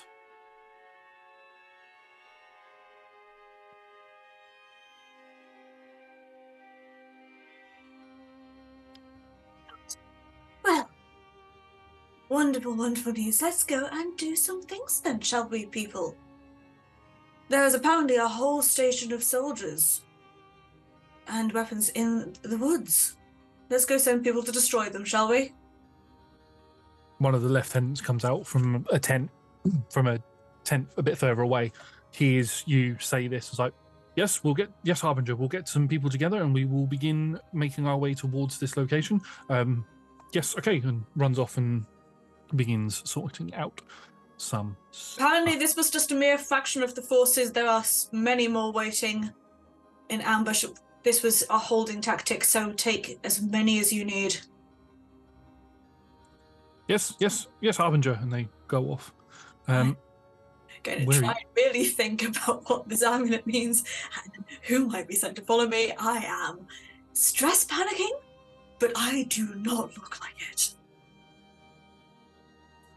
Yes, you are able to hold your composure, and as you walk through, whereabouts are you go? Are you going to go to the wooded area as well, or are you looking for a way to get into the town, or go see your brother? You've got a number of different things you could do. I am sending people off. I am on forward forces. I will be joining you. Eventually, I just go and just checking with. I'm just making up random bullshit, but I am very good at knowing what my orders are, and people are very good at just doing what I say, even when I'm not telling them the big picture. So I'm hoping that this just works. Okay. You begin going around giving orders, and with that 26-year-old on perception, you give orders, and you begin to notice that there's something weird about something slightly different about the forces here. You can see your forces where the black armor of the Imperium with the sigil on their left shoulder and slightly more purple accents on their armor. You can see your brother's forces, same sort of thing, but with red accents. But you can't see the standard army. Sergeant Freakin, you can't see him anywhere. Until you circle round a corner and you see piles of dead and a few people, all standard soldiers of the Imperium, nailed to posts, sort almost in the direction of the town as a warning. All of them are dead. This is what they do to our own who fail us. Imagine what we'll do to you.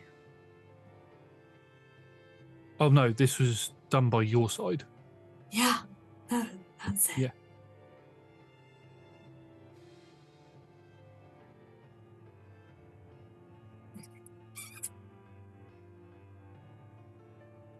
It's at this point, about 30 minutes after you've left the tent, that you hear a commotion come from behind you.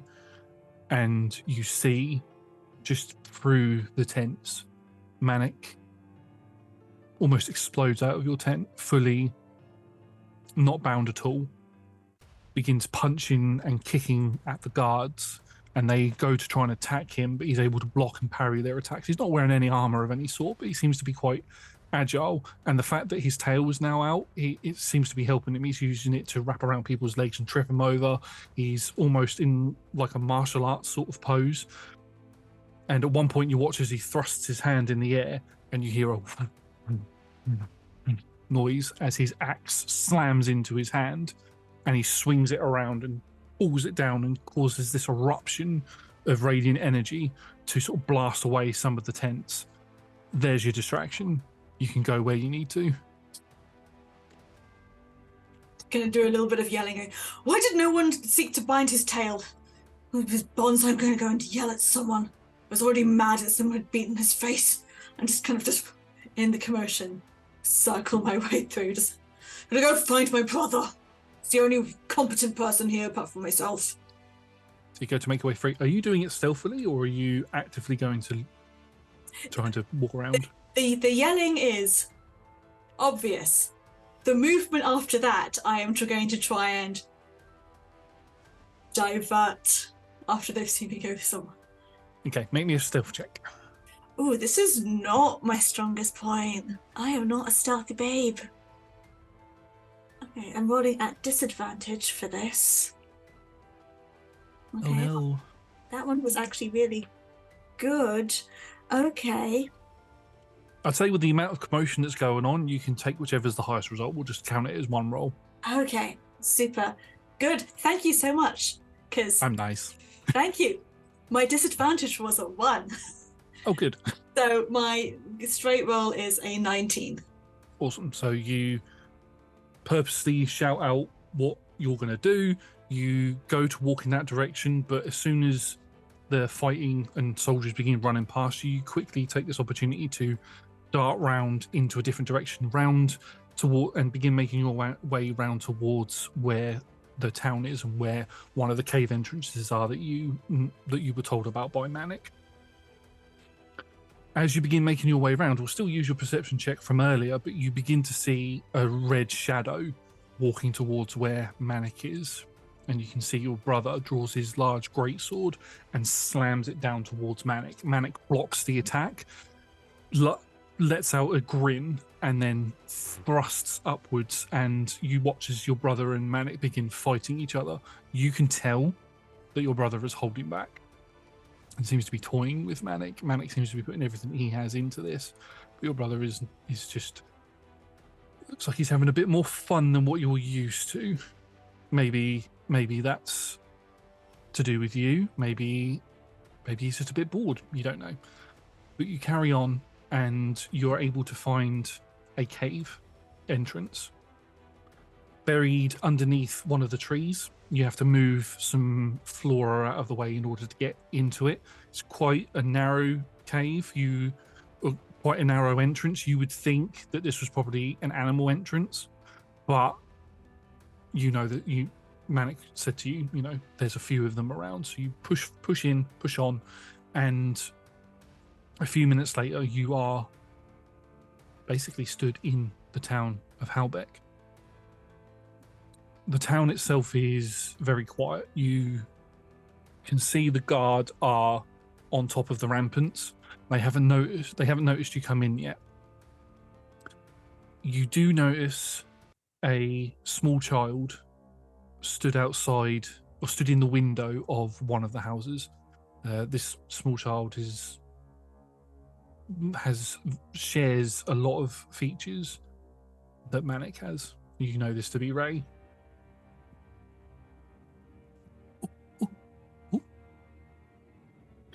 Just gonna try and stay in the shadows and go. Yeah. Make another stealth check. Yeah. This one will be a standard roll because you've got no commotion inside the town to help you. That's fine. Okay. Okay, well, that one's very good. That one, okay. At disadvantage, that is a 19 still. Very good. Are you aiming to go towards where you saw Ray, to that house? Yes. So you make your way over there, open the door up, sneak in. You can see Ray's, the little girl is sitting on a chair at a table, looking towards you, looking towards the door as you walk in, and she goes to say, Dad, oh, Mama? Shh. Shh.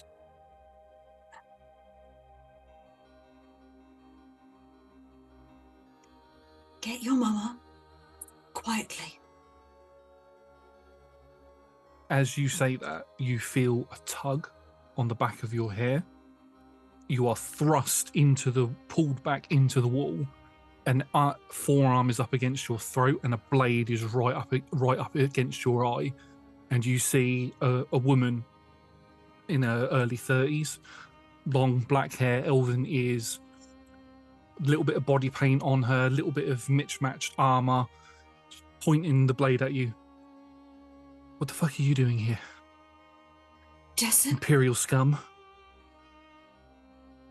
Jessen, what? Your How husband do you know my name? sent me. How do I know that's true? I just got I need a hand. I'm not doing anything. And he's gonna pull out his necklace. He won't let that go unless he died. Warrior's oath, and yes, he is. Currently he is not dying. Hopefully. For his own good, he will be soon. My brother is toying with him. She blinks her eyes, and as her eyes reopen, you can see her eyes have changed from a bluish brown colour to a radiant white, and she looks you up and down. You're telling the truth. Right. I'm going to let you go. You attack me, I'm gonna fucking skewer you. Do you understand? You are so well suited to your husband. Thanks. Pulls away, loosens up her shoulders, but she's still got the blade in her hand. What do you want? What are you doing here? How did you get in here?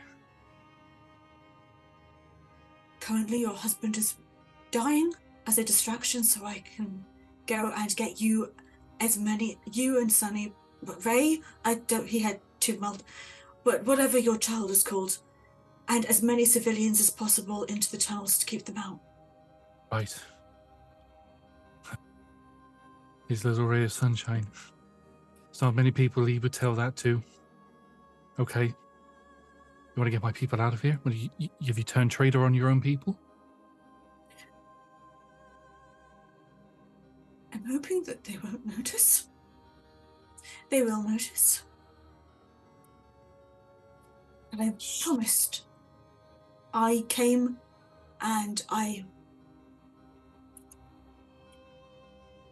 engaged in a solo effort. Neither of us would surrender. We thought that it would be as minimal casualties as possible. That's the way he likes to do it. The casualties are going to happen. I failed in that desire. If I can get you out and then cover the fact that you're gone and then lie like hell to people who are very good at tearing you apart, then you'll be safe. Then you'll be safe. Stupid bastard. If only he'd let me help him, could have stopped all of you. Right. I'll go gather up as many civilians as I can. They have no time to pack. Whatever's important, whatever they can grab now. Right, okay. Go then. If we don't go now, it's actually better for you if I kill you. I'd like to see you try, honey. Didn't wanna. But Give you a wink. You thought my husband was a badass. Sonny? Come on, let's go. You're gonna come and help me. They run off into the town.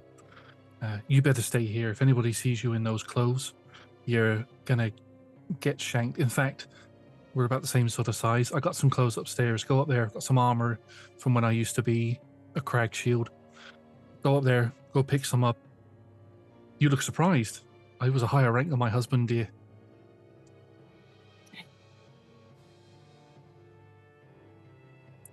I am surprised to find someone who had a walk of life being able to change.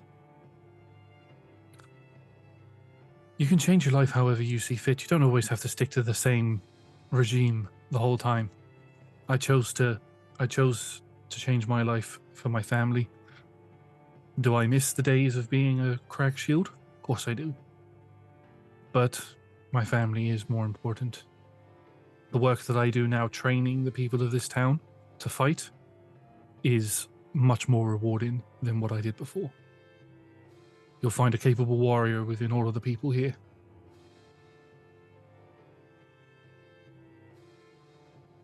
But go get yourself changed, and we'll bring the civilians here.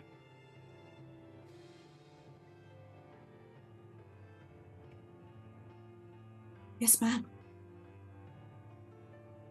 I haven't heard that for a while. I like that sound. Thank you.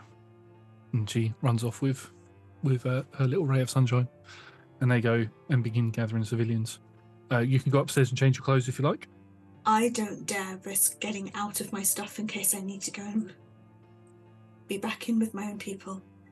But I am going to try and layer outerwear and drape it on top.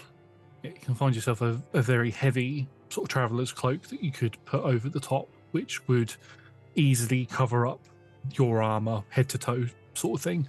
And is easily removable if you needed to slip back into the role of your people. I'm going to leave and then kind of go and just grab some just generic actual outfits and just shove them into my side pack. Yeah. No one will look there and it doesn't matter.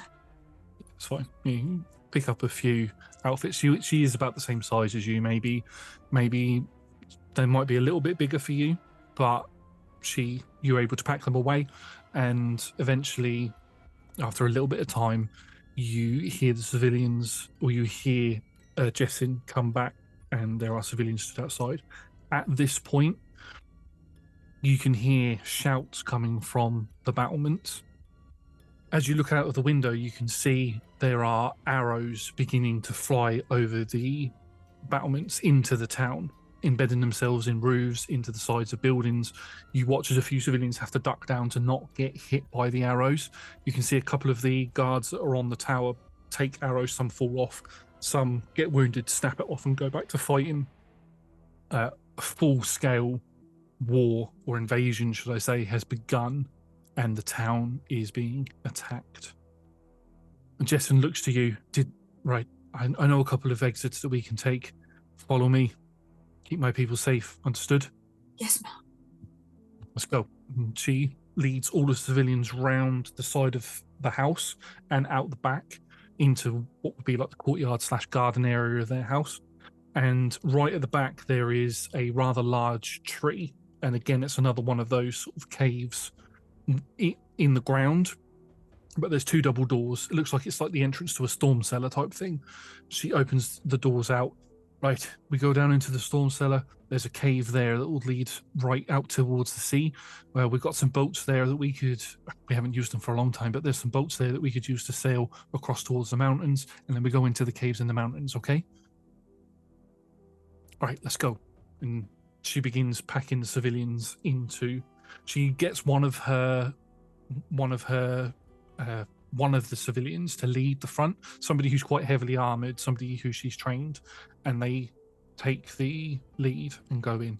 And as you begin letting people in, you can see that the battlements collapse in flames, and you can hear soldiers burst through the gate and begin attacking.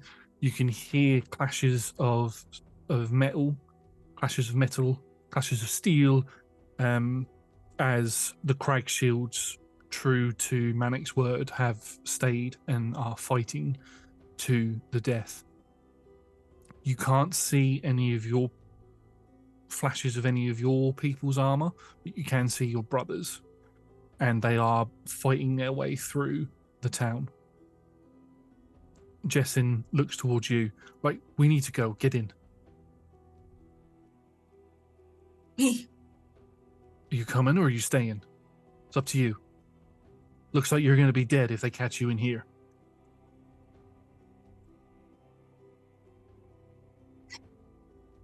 My husband obviously saw something in you if he sent you to save our people. Fuck knows why, considering the fact it's only been 2 or 3 days. We almost killed each other. I saved his life, he saved mine. Oh, well, that does it, doesn't it? Warrior's oath and all that. Oh, yes, I'm gonna fall in and just grab her arm and pull her with me to make sure that she's not doing anything stupid either. Yeah. Just as you go to pull her in, an arrow or a couple of arrows go and land in the tree. And you can see that there are some archers who have positioned themselves on the buildings and are beginning to fire arrows down on you. And you hear the words, "Traitor!" Okay. Oh, no, definitely time to go. And she shuts the lid with both of you on the inside and begins running through the tunnel. Catch me. I'll be lucky if they kill me. Look, stick with me. You ain't dying anytime soon. Come on, let's go. And run through the tunnel.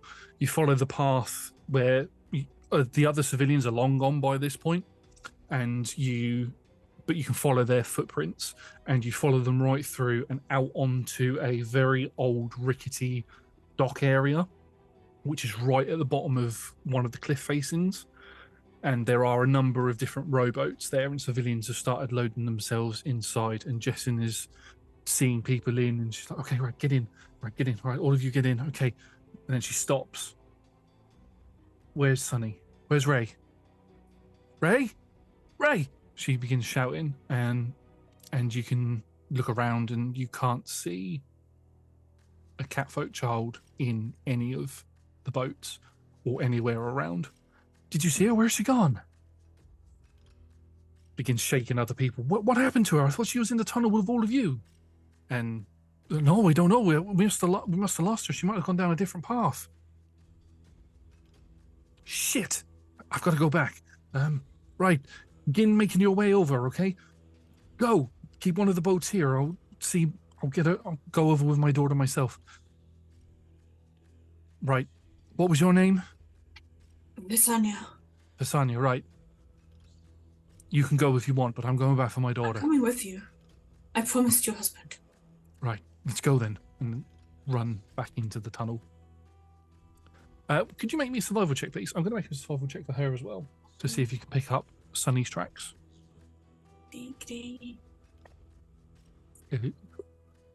Good. 21.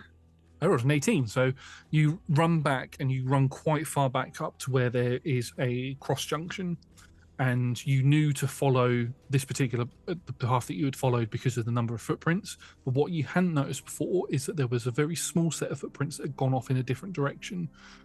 So, shit, she's gone that way. So you quickly turn and run down that path, and you can hear, as you're running, the sounds of shouting and of people shouting, "Get her! Get the little bitch! Come on!" And you run out into a large open cavern area, very similar to the sort of area that you were in with Manic before, but this is in a different location. And you can see hiding in between a bunch of stalactites, stalagmites, whichever one's the other way around, sticking out of the ground. You can see Sunny is hiding behind them as there are soldiers in the black and red trying to grab at her. I'm going to just hold a hand out for Jessin just to wait a second. And I'm just going to take off the cloak. Try and just trust me. Soldiers, why are you making a fuss and ruining my efforts at infiltration to go and find more of these rebels? On a child, no less. What are you doing here? We were told that your forces were to stay behind. The forces are not me. Right. Well, we were told that we had to slaughter everybody in the town, so that's what we're going to do, starting with this child and then that bitch. And they point to Jessin. You are very, very bad at thinking outside of the box. We don't care. And then you just hear shing, shing, shing, shing, shing, shing. And you turn around and see Jessin puts a sword in a sheath, and the guy and the other 5 around begin splitting into pieces and fall to the floor in a bath of blood. I'm sorry, dear, but that was taking a bit too long and my child's in danger. Well, I mean, we could have killed them. I was hoping you would hide and I could just take them out, but fine, sure, yes. Come, Look, I'm just going to grab the kid and then just hoist her up so I can... Look, when you become a mother yourself, you'll realise that you will do anything for your children, no matter the circumstances, okay? That is not an opportunity I think will ever be granted to me. Well, that's a shame. Anyway, let's go. And whoop, run. Sunny's under your arm going... I can do other things with magic other than fighting with the sword. It's best, yeah, it's good if I carry it and then Jessin can be more productive if we run into something. Yeah. You carry on running and you turn and make your way towards where the docks are, and you begin running into more soldiers. The soldiers have now started to infest this tunnel, and they're on their way towards the docks. Jessin runs up on one of the walls, slashes her sword out, cuts the head off of one, sort of jumps over to the other side of the tunnel, and then uses that part of the wall to bounce off and embed her sword into the chest of another. Her sword gets so wedged in that she has to let go of it, but she rolls under, grabs the sword of one of the fallen soldiers and cuts another one in half and says, "Come on, the path's clear, let's go." And begin running through. As you run through out onto the docks, you can see there's a couple of archers with arrows on fire, and they've begun firing out fire arrows at the civilians. One of the barges that had civilians on is completely in flames. You can see that they begin jumping off over the sides into the water. Some of them are trying to swim, some of them have already caught fire and have probably perished in the water. But Jessin just runs in with this weapon that she's disgusted to be holding and begins cutting into the archers. Get to that boat now! Just running. I'm throwing out, with my free hand, Eldritch Blast. I'm throwing out some compulsions to get people to move. You do that. Eldritch Blast. How does your Eldritch Blast look as you cast it? Because it's the first time we've seen you cast it. I would say it has the same red glow as for, everything else I do. Elements of fire, but it's weird. It's kind of like corruption in reverse for me. There's some light elements kind of mimicking, it's like radiant energy in that. Like, I don't know what I want to be. My Eldritch Blast doesn't know what I want to be. You notice that your necklace begins glowing as you go to cast it, and that sort of radiant light imbues into the Eldritch Blast, and it hits into these archers, causing them to fall into the water. You get to the boat, and then you just hear a loud shout come from above saying, "Sister!" And you look up to the top of the cliff, and you can see your brother stood there, looking down at you. "Traitor!" he shouts. And then he jumps. And superhero landing into the deck, or into the land, into the entrance of the cave just before the decking. Because if he landed on the decking, he'd go straight through it. He's not that stupid. But he lands and causes a small crater. Any damage that he would have taken from that looks superficial to him. But he stands up, great sword in one hand, a very familiar axe in the other hand. "You traitorous little bitch! Get back here now! Do you think that I didn't know what you were up to? There are other uses for the amulets we carry other than bestowing us the Emperor's power. How do you think we were able to find you so quickly? How do you think that I knew that you would betray us? Your little conversation with that cat man." He's dead now, by the way. I wasn't expecting otherwise. Thank you for granting him that small mercy. It was fun. But not as fun as what I'm going to do to you. Each of your brothers and sisters are gonna have their own little way with you, I think. No re-education for you. Just death, torture. I didn't know it was my birthday that you were giving me presents. You just begin stepping forward onto the dock. Grab my sword, set it on fire, and I'm Hexblade. Hexblade cursing him. As you go to step off of the boat that you just put Sunny in, with your flame alight, Jessin just steps in front of you, grabs hold of your blade and pushes you back into the boat, taking the sword off of you. "You get my daughter out of here. Strange flamey thing. I've got this. Go."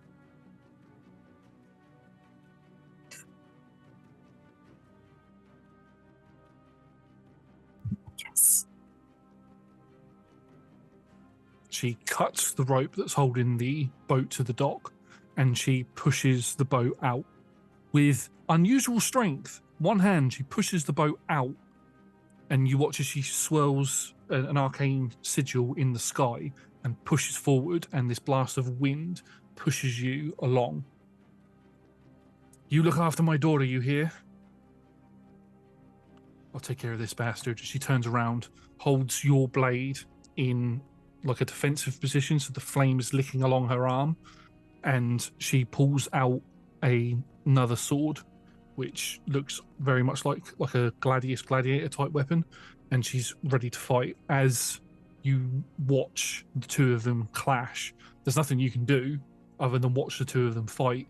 You can see that Jessin is very nimble on her feet. She begins jumping around, jumping off of things and slashing into him. Your brother is surprised by how much of a fight she's putting up, but he manages to catch her with the flat end of the axe and cause her to go skidding across the docks. And as he stands there, and as she's getting up off the floor, he looks towards you with a smirk. Puts his greatsword away, raises his hand out, and a torrent of fire just erupts from his hand and engulfs Jessin. Just gonna grab Ray and just move her face so it's right in my side. I am now rowing with one arm, but I do my best. Rowan, the wind magic has propelled you quite far along, but you know that when somebody who has cast a spell, when they die, the spell evaporates and stops working, but the wind magic is still blowing you along. And as you look, you watch as radiant light comes from where Jessin was stood, as these beautiful angelic wings sprout out of her back, erupt out and cause the flames to disperse. She stands up, her hair has changed from this black to this golden blonde colour. Her armour has completely changed to this almost silver, majestic looking. Basically, she's taken on this majestic form, and she just charges towards your brother as he charges towards her, and there's this massive clash. And as this clash happens, you watch as a crack goes right up the mountainside and causes a landslide to engulf both of them, which then causes a tidal wave to push as the wind magic evaporates, but the tidal wave pushes the pair of you along and quickly shoots you out of the scene.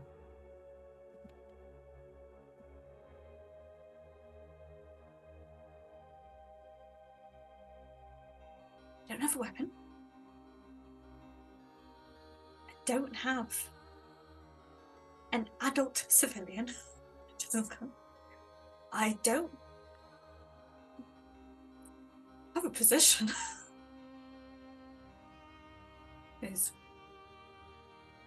You do have a way for them to track you, though.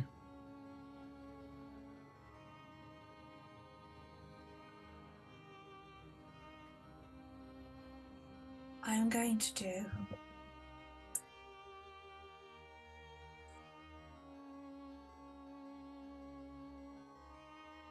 so I've got a spell called Speedy Courier.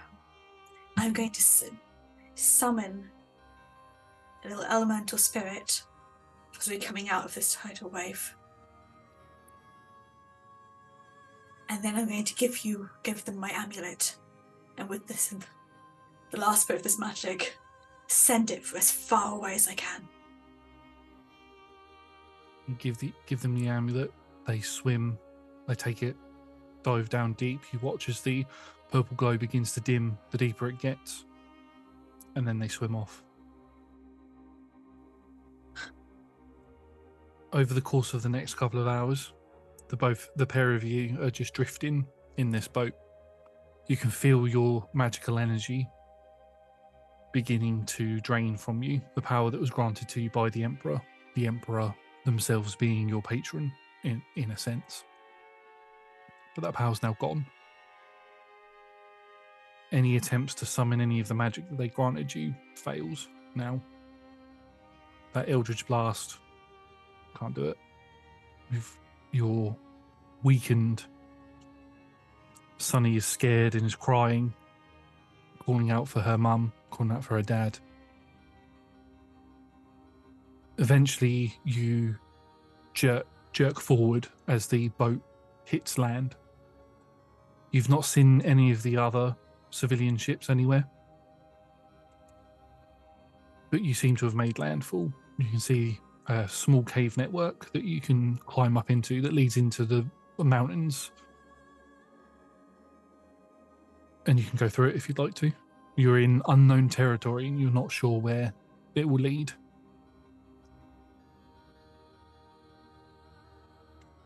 I think by this point I have changed out of my armor. Or at least kept the bits which are still practical, but tried to remove anything that's highly identifying. Yeah. We've been surviving off fish by me letting myself get bitten by fish and then hellish rebuking them. That's all I've got left. It spent a lot of your energy to do that, and there's been a couple of times where you accidentally cooked the fish a bit too much. But you still need to eat it. Come on, kiddo. Okay. Right. Sunny's about 4 or 5 years old, so hold your hand incredibly tightly. Right, okay. And you make your way through the cave network. It doesn't take you too long, and you don't get lost, but you pop out into a snowy area with loads of trees around. And you see a couple of people hovering around some of the trees. You recognize their faces as some of the civilians from the town. You're here, right? Okay. The town of the village of West Helm is just in this direction. If we can get there, then we should be okay. Yes. Where is Miss Jessen?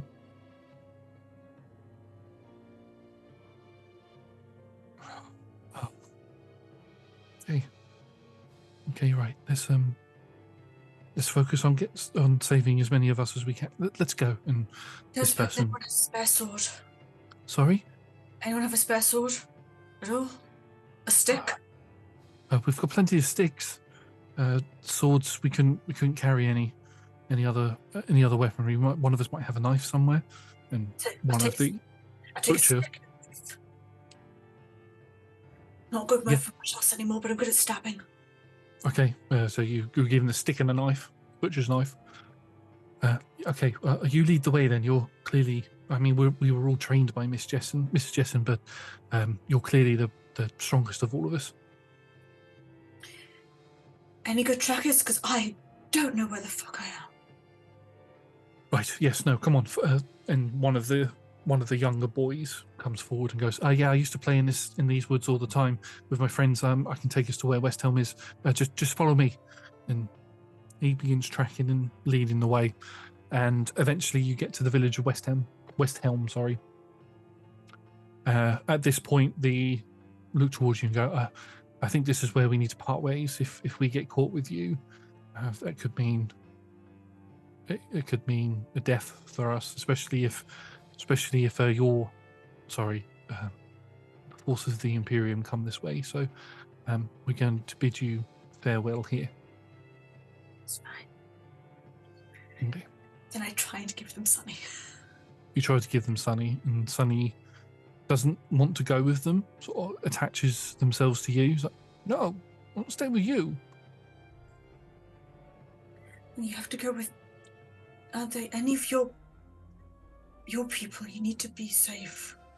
No, you keep me safe. You made a promise to my daddy. You make a promise to my daddy that you'd keep me safe. And I know that when my daddy makes promises that they are honoured, and that he only makes them with honourable people. So that means he trusts you to look after me, which means I trust you to look after me. Okay. Anyone willing to give me a crash course on how to look after a child and not kill them? Feed them, water them. She's not a baby, so she'll tell you what she wants. You'll be fine.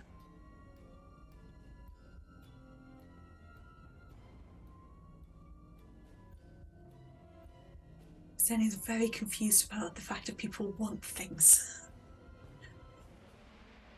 Something you're going to have to get used to. Yeah, no. Okay. Fine. You've got things. You have your bag. I have a stick.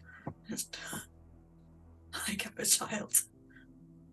I mean, I can walk on my own. I'm hiking up this child. This is quite fun, though. You begin walking.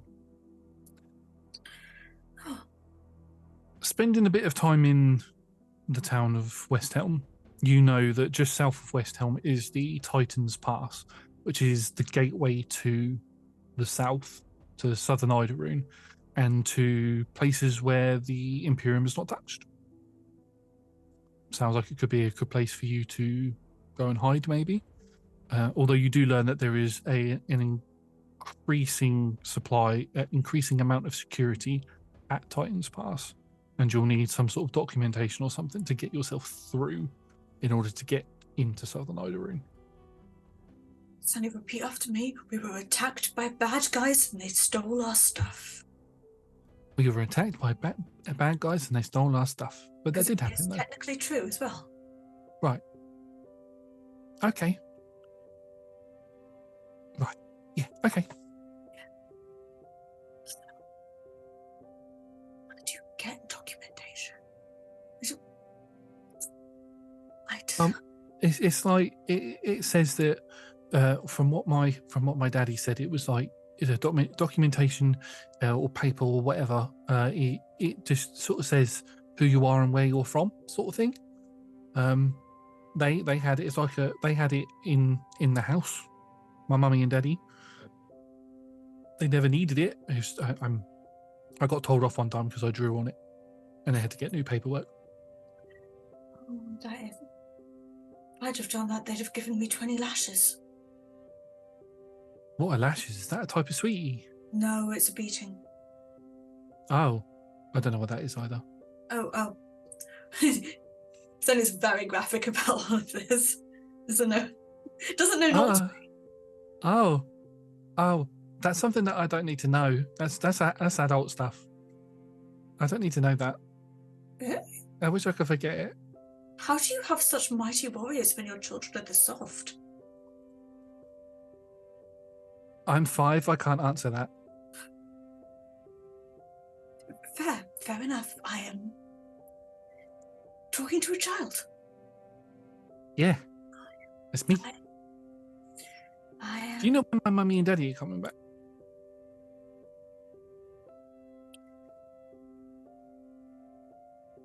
They're not. What do you mean they're not? So my mummy was fighting that big man. Fair. They are highly likely both dead. And that is a fair ending. If they manage to have survived and they have managed to be free and not being under the thumb of my siblings, of them, then I promise you that they will do everything that they can to come back to you. But that likelihood is small, and if they are trying to get to you, they want you to carry on living your life as best you can. Okay. My mummy and daddy aren't dead. They're too strong. Okay, well. We're here now. You've been saying this while you've been walking, and you can see the large gates of the Titan Pass in front of you. It's taking you a day or two to get here. You can see there's a bit of a queue forming. A lot of people are fleeing from the idea that the Imperium is beginning to make ground. But there are guards from the south that are stopping. You can see that they're checking IDs as people are going through. They're letting some people through, they're rejecting others. And you approach the gate and they say, "What's your name?" My name is Hira. Yes. Hira? Hira. Okay. Surname? I'm trying to see what is in the distance around me. Just Make me looking. a perception check.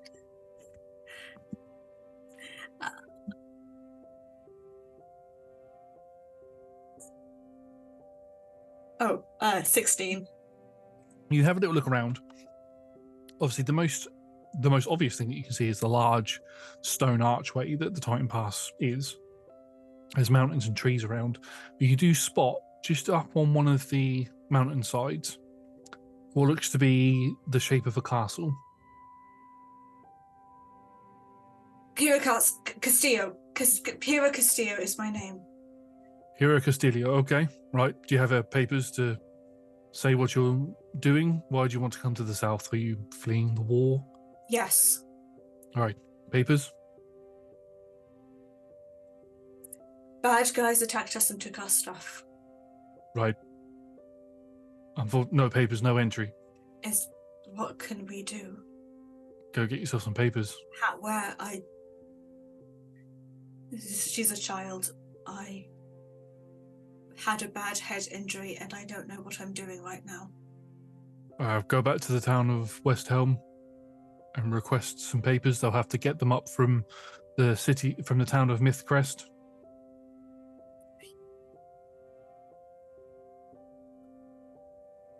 Do not have that kind of time. I'm sorry, I can't let you through without papers. Or a job permit. If you're working for someone, then I'll need to see that documentation and then I can let you through.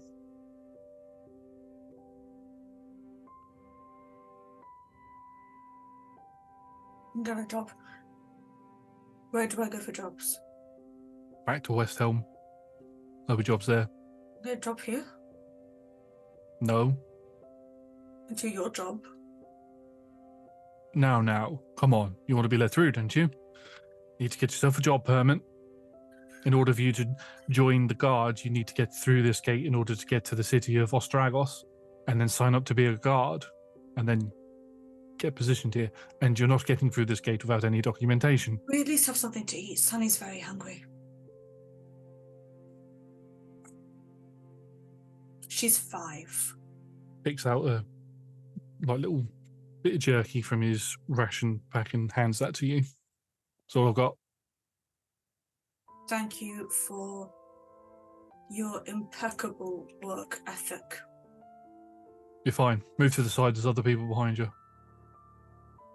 You can see that there's people that have made a camp here as well because they can't get through. I'm not used to this.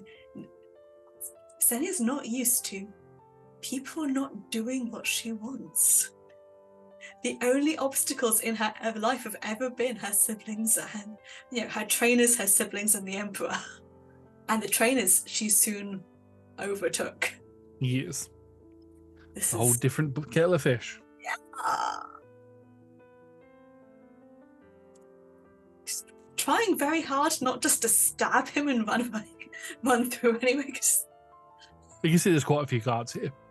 Yeah. So you can stab him, but... Stab everyone. What's death? I've killed so many people. Now, you do feel that your power has drained considerably, so you no longer have access to those levels, should we say, in game terms. Models are hard, and I don't like them. So, what would you like to do? Would you like to begin to make your way back up to West Helm? It'll take you 2 days, or you could camp out here and then make your way up. Yeah, try and camp for see if there's any kind of... I'm just going to try and find some victims of anyone who looks like they have gentle faces or are old or slightly as capable and have warm fires and food. That's pretty easy to find. It seems that the people that have been rejected have sort of congregated into one sort of campfire, and they're all sort of sharing food and supplies with them. And as you approach, an elderly lady looks at you and goes, "Oh dear, did you get rejected as well? Come join us. Come, look quick, come get round the fire. Oh, bring your little one in. You'll catch your death if you stay out in the cold for too long. You don't seem to have any travelling supplies on you. Quickly!" And she gestures for you to come over. We had to leave all of a sudden. There's a lot of us are doing that at the moment. Yes, there's a war coming, and she walks over to a big pot of stew that's hanging over the fire, and she gets her ladle and slops out some soup and hands it to both of you and breaks some bread and hands that to you. Please, have your fill. We weren't allowed to go through either, so we didn't have the right documentation, so we're going to have to travel back up to West Helm tomorrow, unfortunately. How do you... I was hit on the head in the attack that made us have to leave. Oh, okay. So I am missing a bunch of memories. How do you get new documentation? What do you do to prove that you are a person? Well, you have to request it from a mayor of a town. So the closest town to us was Halbeck, but we've recently heard that that's fallen.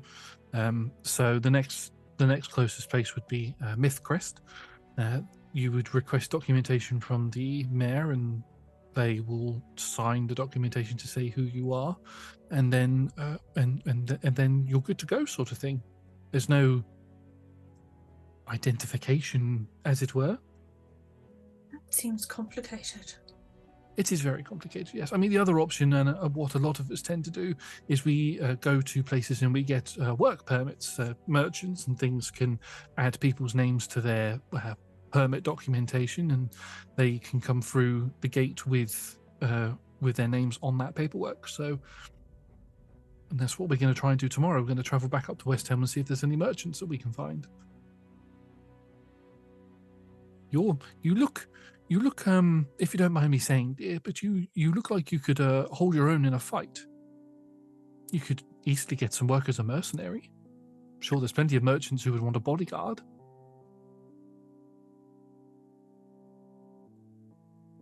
I'm very capable of holding my own. Maybe not as much as I was, but yes. I don't know what that means, but okay. Oh. I just feel tired. Well, go to sleep, dear. We're all going to turn in for the night anyway, so yes, go to sleep. And you watch as Sunny finishes her soup and bread and sort of snuggles up to you and begins to drift off and fall to sleep.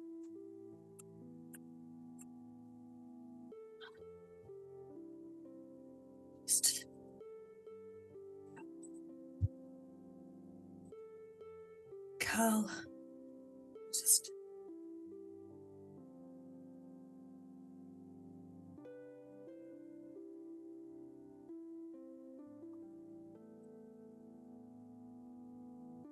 Yeah, just spend the night resting. Just thinking about everything.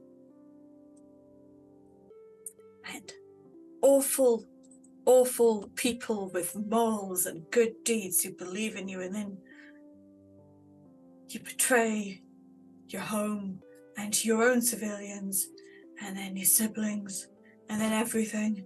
But then your own standard soldiers get murdered. Well, they probably weren't going to be doing anything anyway.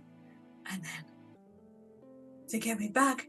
If I'm lucky, they'll kill me. If I'm unlucky, they'll torture me until they kill me. If I'm really unlucky, they'll torture me until they actually decide that I'm worth something useful. But then I won't be me. I'll be whoever they've turned me into.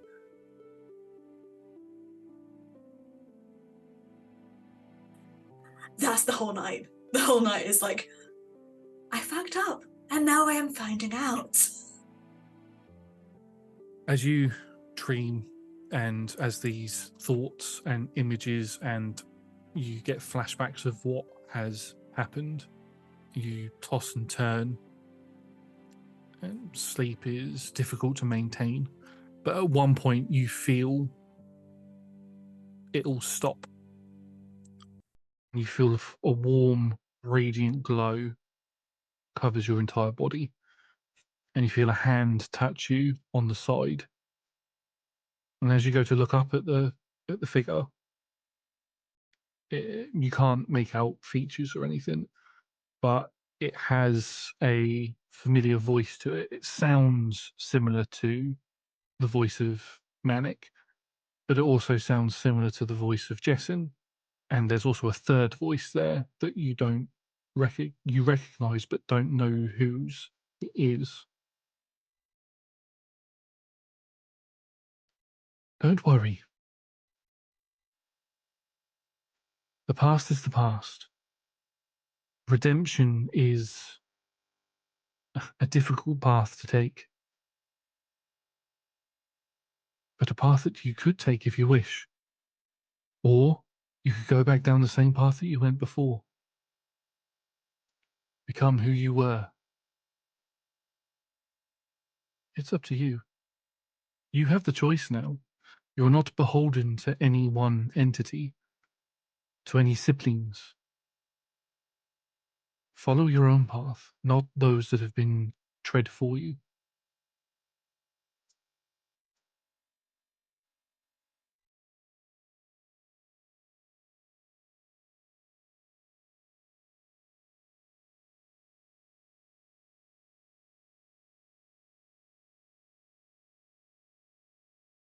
Go back on bended knee.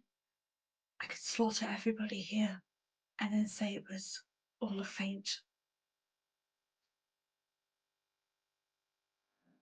You could, but you could also die.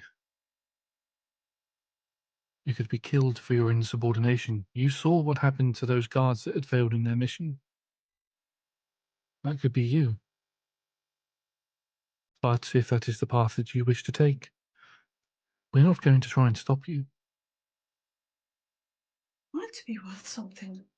I want it to mean something. Someone has... I don't trust the others to take care of our people. I don't... Manic and Dresden died to save theirs. Heroism. The others wouldn't do that for their own.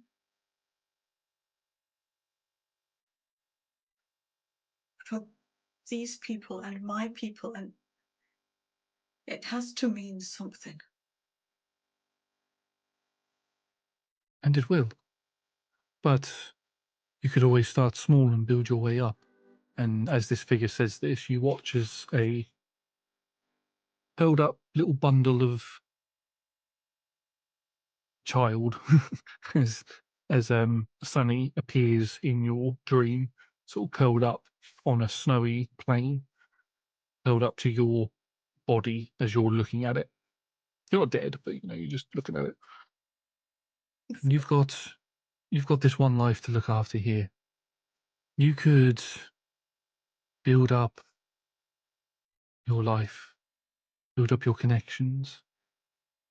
You could go back to the way things were, slaughtering and death and all of that, or you could redeem yourself. The choice is yours, but each choice has its own consequences that you must follow. You must accept.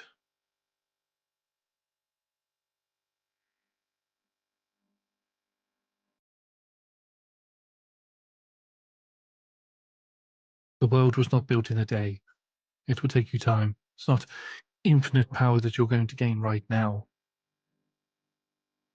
And there will be a lot that you will learn about yourself, regardless of the path that you take.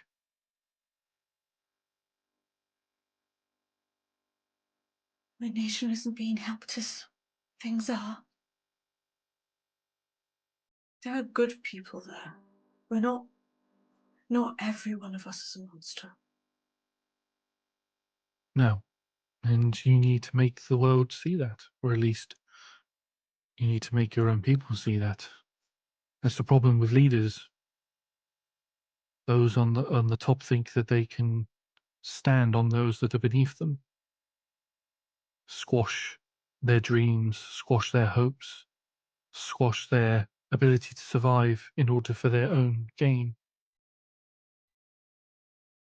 The Imperium is not the only place that is like this. It's just how it is dealt is different.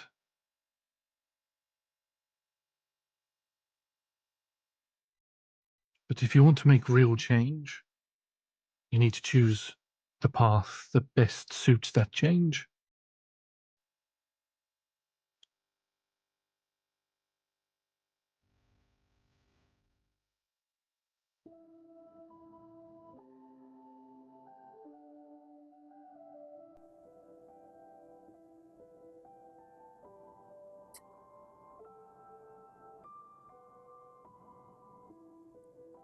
Well, it's funny, the people I spent all that time with. One. Not even a failure, because our overall outcome was still achieved, but one small error on my part was enough to outdo so much of winning. And that shows you how far they have fallen. Those two people spent no time at all with me and thought I was worth saving. They did.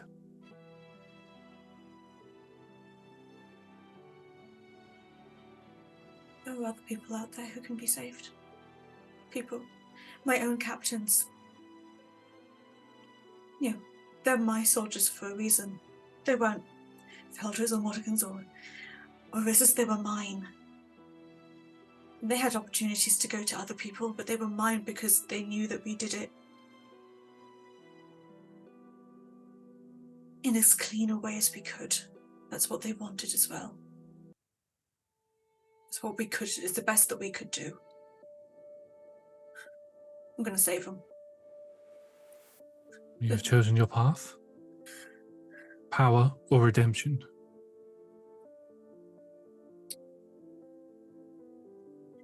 I don't know if I can be redeemed myself, but I can help others get it.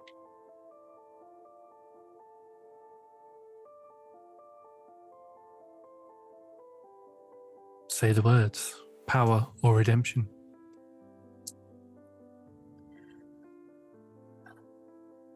Redemption, please. You watch as this flame-like, radiant light figure glows a bright yellow colour with accents of white around its aura, and all of its power, all of its form, should I say, goes into the hand on your shoulder, and then that hand spreads out across your body, enveloping you in this radiant white light aura, and then seemingly is absorbed into you. You may access your other character sheet. Oh, I feel sad. And the last words that you hear before the voice fades, or the voices fade, is fate has a way of knocking. As you hear a knock, knock, knock. Knock, knock, knock. You wake up. You'd fallen asleep next to, you go to punch out, and your fist meets wood. As you open your eyes, you'd fallen asleep next to one of the carriages, so it was being knocked on, and you wake up and look, and your fist has made contact with what looks like some sort of a cane, and your hand is gently put down. Oh, I'm sorry, I didn't mean to startle you. I didn't realize you were one of those that likes to hit people as they go. And as you open your eyes and look, you can see an elderly dwarven man is stood looking over you. Long grey beard in two plaits with a nice large bit here.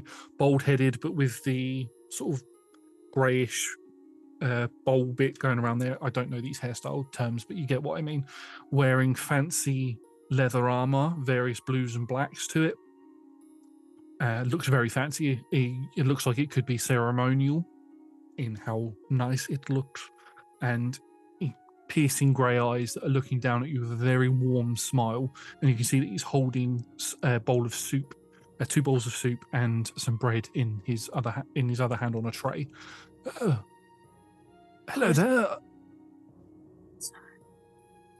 I'm sorry, I didn't mean to interrupt you. What did you say? So, apologies. Oh, we're both apologising. That's a good start, isn't it? And he hands you the bowl. Would you both like some food? Yes,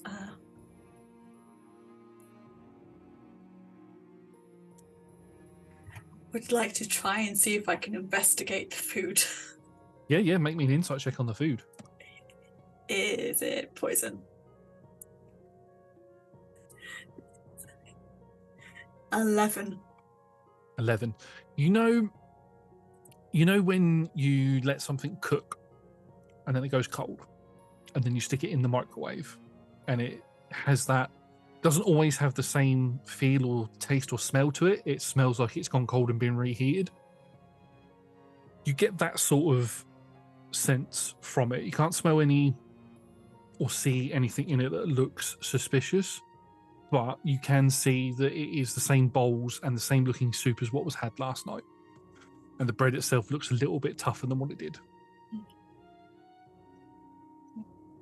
Take a little sip. Wait, it's hot. It's warm. and then pass that bowl over to Sunny. Yep, pass the bowl to Sunny, and Sunny just dives in, starts not with her hands, but she gets a wooden spoon and starts eating with the spoon and dipping the bread in and is eating it. She's quite hungry. I hear from the people here that you're a bit what's this word? Versed in combat, I believe it is. Mm. Good. Well, I'm looking for people who are versed in combat. I'm looking to get to my home. It's in the town of Merkstead, which is to the east of the southern part of the continent. I don't particularly, with everything going on north of here, I don't particularly fancy venturing that far myself. I was wondering if I could employ your services. Sorry. Scrapes his hand off with the bit of bread that's on it. How rude of me. My name is Solomon. And your name is? Desperately trying to remember the name that she gave to the guard. Hira Castillo. It's a pleasure to meet you, Hira. Yes. May I sit down next to you? Yes, my guest. He sits down next to you. He sort of puts a cloak down and sits on it, and pulls out a pipe that he begins smoking. Well, yes, as I said, I'm going to be going through Titan's Pass now. I own a mercenary company in the town of Merkstead, and I'm currently travelled north to seek some more contacts in employment. But when word broke out that the Imperium had taken the town of Halbeck, I decided that I should return home. And with all of the trouble that's going on in the south, I don't really want to be caught unawares. So I need some hired muscle if you're willing. I can see that you don't seem to have a weapon on you, though. Do you need one? Yes, my items were unfortunately lost in combat. Okay, well, I can. And he reaches out from behind him and pulls out a sheathed dagger. I've got this at the moment. We can stop off in the town of Mestus, which is just south of the Titan's Pass, and pick up a more appropriate weapon for you there if you'd like. And then and he hands you the dagger. But I've got other weapons that you could choose from at Merkstead if you'd like some. If everything goes well and we get there safely, there could be some permanent employment for you if you're looking for it. And you watch as he looks down at the clothes you're wearing and spots patches of your armor. It looks like we might want to get you some armor as well. Don't want anybody seeing that, do we?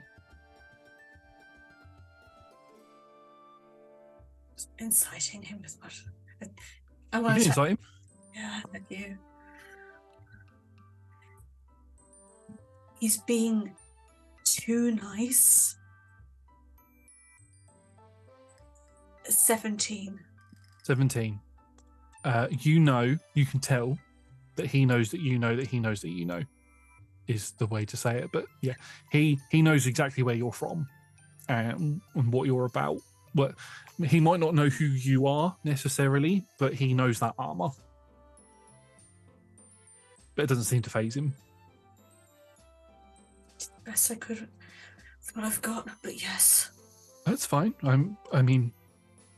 Leans in towards you and speaks to you as a whisper. I suggest we get rid of it as quickly as possible, but I'm not going to question your motives or anything like that. I just want to go home, and you seem very capable of helping me facilitate that. So if you're willing, there is employment for you. How much will it owe me? How much will you owe me if I pay for this? For the with the employment, but also then the new armor and the weapons and taking her. I'll make you a deal.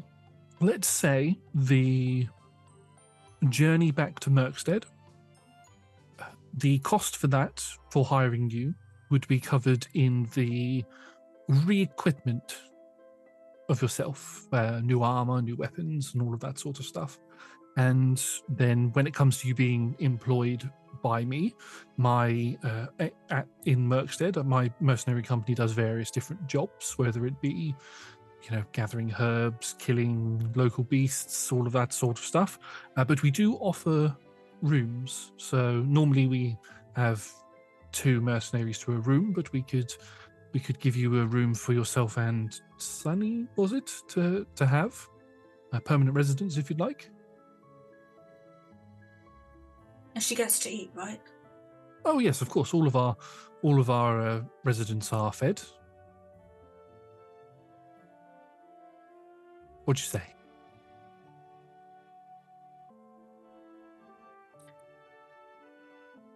Just kind of salute him as. Oh no, don't do that here. We don't do that type of salute here. Just he sort of gestures your hand down. You don't need to worry about that, okay? We're friends. You can call me a friend. Now, there is one little bit of paperwork that we must do beforehand, and he brings out a scroll and unravels it, and you can see that it is a employment document. If you'd just like to sign your name here and then put Sunny's name underneath, then I will mark that and we will be able to get through. You can see that his name is the only name on there at the minute. Take it, start to sign my own name, realise I'm signing my real name, cross it out very, very heavily. Oh, I've got some invisible ink here if you'd like it. And he sort of dabs some ink on it. It's a bit like Tipex, but it dries and it looks like nothing was written there. Curious. Useful. Yes. Okay.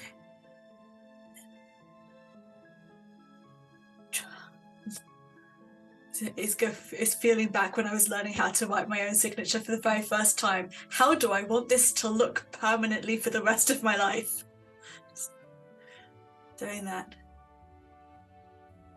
And then I put down Sunny's, and then I get her to do like a little smiley face next to it to show that she's the one. Good, right. And then he puts down in the column, in the little bit next to it, he puts down that you're a hired mercenary, and then puts down that Sunny is a +1. Right, well, I'm quite full after all of that, so are you ready to make a move now? Come on, kiddo. Let's go. Okay. Thank you, mister. And get up. You make your way towards the Titan Pass gate. It's a different guard on duty, so they don't recognise you, but papers are handed over. The guard looks at the papers, looks towards all 3 of you. Okay, off you go, and you're all let into the southern part of Idorune. It takes you 2 days to travel down towards Mestis. Solomon is very well equipped in terms of travel gear and tents and things, so he's carrying all of that on his back. You set up and you're able to get the rest. As soon as you get to Mestis, you are sized up and purchased some new armor and a new weapon of your choice. And then you can begin the travel towards Merkstead. We're going to have the map appear on the screen now. It probably has appeared throughout the session anyway, but you will take it's almost 2 weeks to travel towards the village or the settlement of Crow's Reach, and then a further 5 days to get down to Merkstead. So you're traveling for almost 3 weeks before you get there. As you get into the town of Merkstead, you've had plenty of time to chat and talk to Solomon, and he's told you about some of the people that are working out of the mercenary company. So you know that he's got a daughter that works there named Tally. He's got a granddaughter called Lilla who works there as well, although you don't know what positions they hold there. There are a couple of mercenaries who come and go as and when they feel like it. He doesn't bother giving you their names because he doesn't know if they're going to be there when they get there. But he's quite excited at the fact that you're going to be his first live-in mercenary, first one that actually lives there. The rest of them just sort of come in for the odd job and then disappear. As you get into the town, and as you are led towards where the mercenary company is, you enter in and you hear the sounds of a joyous scream coming out from behind the counter at the front of the mercenary. You see a dwarven lady with long blonde hair tied up into a bun. She looks quite young for a dwarf, piercing blue eyes and wearing a mixed match of leather armor and civilian clothing. She runs up and she goes, "Father, how come it took you so long to get here? Oh, who's this?" And sort of goes, kneels down a little bit. Doesn't have to kneel down far to get to Sunny's level, but it's like, "Oh, hello there. Oh, you're charming little one, aren't you? Sorry." Stands up and sort of brushes her hands off and sticks her hand out. "I apologize. My name is Tally Brightaxe. How do you do? Your name is? Are you a new mercenary of my father's?" Yes. Castillo. Hira Castillo. Hira. And who's this sweetie pie right here? Sunny. Oh, hello, Sunny. New recruit's father? Yes, dear. These will be our first live-in mercenaries. Oh, exciting. Oh, brilliant. Right, well, we'll get the cook to do you up some food and stuff. Would you like me to show you to your rooms? It's been a long day, Yes, please. Brilliant. Right. Well, as I said, my name is Tally Brightaxe. I am the quartermaster of this place. So if there's anything that you need at all, please do let me know, and we'll get you sorted out. Father, there was a couple of other people who'd come in and taken one of the jobs off of the board. I've left the information on your desk for you, and the Reavers came into town the other day as well and demanded some money. He just shakes his head and, right, okay, I'm sorry. Hero, I forgot to tell you, the Reavers are... Hang on, old man voice. The Reavers are a group of bandits or raiders that have grown predominantly around this area, and they sort of demand payment to keep us safe. There was an incident that happened a few years ago, and yes, so if we don't pay them, they attack the town, as it were. But that's a problem for another day. Just go get yourselves sorted out and... Don't want me to go rest. after them now? No, not right now, no. No, as long as the mayor was able to pay. Yes, Father, the mayor was able to pay, so we're good for another month. Okay, good, right. Well, yes, it's not a worry now, Hera, not at all. You go rest up. When you're ready, come find me in my office. And he points to where his office is. His office is pretty much just past where the reception desk is, and to the right, at the bottom of the stairs that you're going to be led up. Come and find me when you're ready, and I will give you a tour of the place, and we'll get you better acquainted with a better weapon, yes? That one's only temporary. Thank you. Right, yes. Right, follow me. I'll show you to your rooms. And she goes behind the desk, picks a key up, almost like a hotel, picks a key up off of the room. Right, so this one will be the best one. She looks at one key. No, maybe not. Picks another one up. This one will be a good one. Right, come with me. And she takes you up the stairs. Now, we don't have many rooms here. A lot of the rooms have got bunk beds in them, but I think for your particular requirements, I think maybe 2 twin beds would be good. Is that okay? Yes, please. Okay. Unlocks the door of one of the rooms towards the end and opens it, and it is exactly what it says it's in. There's a chest of drawers, 2 beds, and a nightstand in between the 2 beds. The washroom is at the end. Unfortunately, it is a shared washroom, although you can put a do not disturb sign on it. You know, we don't expect everyone to wash at the exact same time. Dinner will be served. And she looks at a watch that isn't on her wrist, and she laughs at herself. I do that all the time. Dinner will be served in about an hour if you'd like to join us. It'd be great to get to know you. Yes. That would be, you just put down. Sunny? Yeah. Bed. Nap. Okay. Goes to the bed with a bit of a confused look on their face and climbs into it. Oh, darling. I take it. I take it. You're not used to having children around you. What makes you say that? Nothing. If you need any help or advice or anything, please don't hesitate to ask. I'll be more than willing to help you out. She's a little cutie pie, isn't she?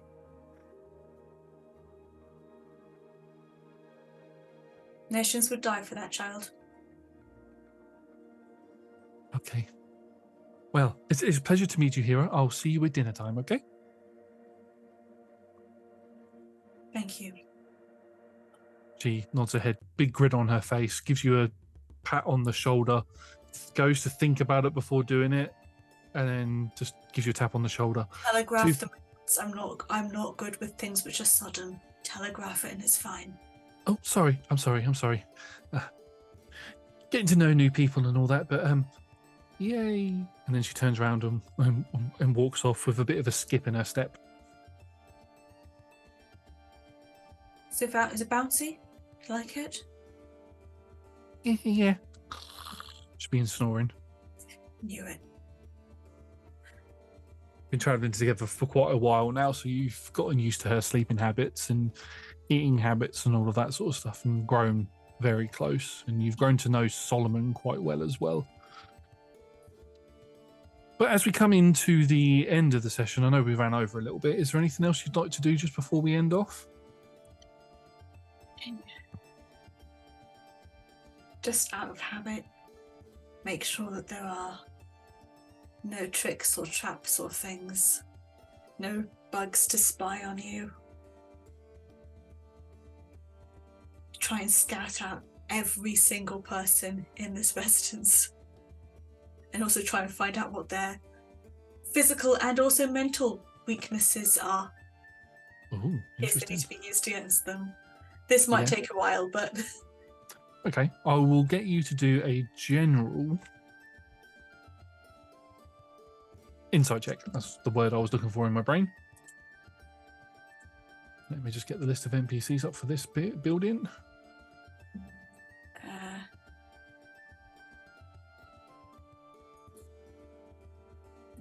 16.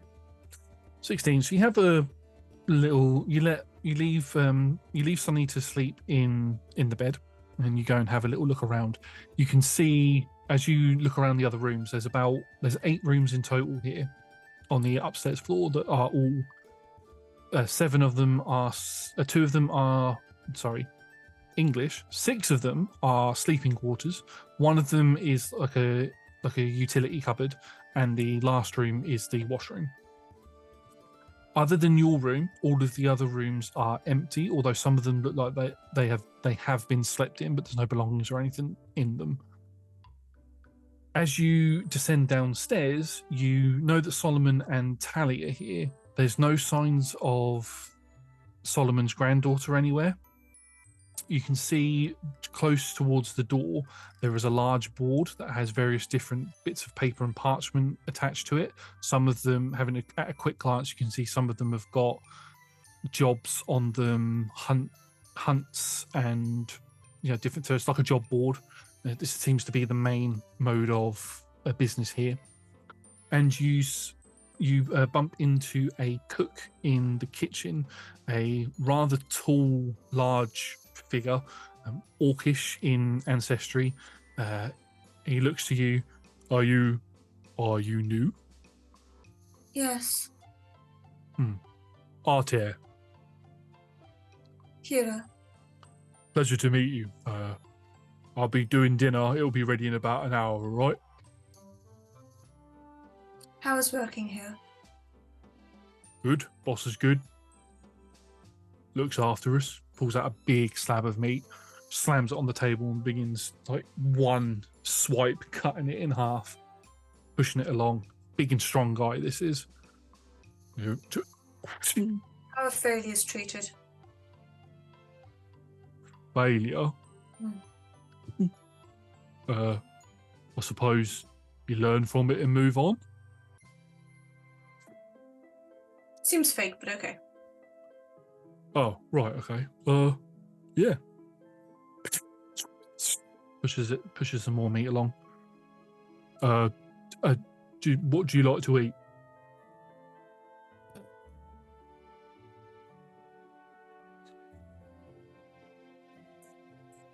I don't think I have a preference. Oh, good. Well, we're having beef tonight. If there's anything in particular you like, I'll do that for you. just going to be the four of us. You know, I absolutely do not know what I like and don't like. It's not a question I've been asked before. Oh, well, you'll love this. This is going to be good. I can teach you a bit if you want at some point. Obviously, I know you've probably just arrived, so sorry, I'm being a bit forward. This is why I'm not allowed to be a mercenary anymore. And pushes some more meat aside. He wipes the... Wrong? Sorry? That you're not allowed to be a mercenary. What did you do wrong? How were you punished? There's more of a... I was very... I don't like to fight. My big nature gives a bit of a different perspective to people. Might think that I might like to stab and hack people, but I'm not really too keen on it. And the fact that it's not so much that I'm not allowed to be a mercenary. Well, I don't allow myself to be one. And Solomon's happy with that because I'm a bloody good cook.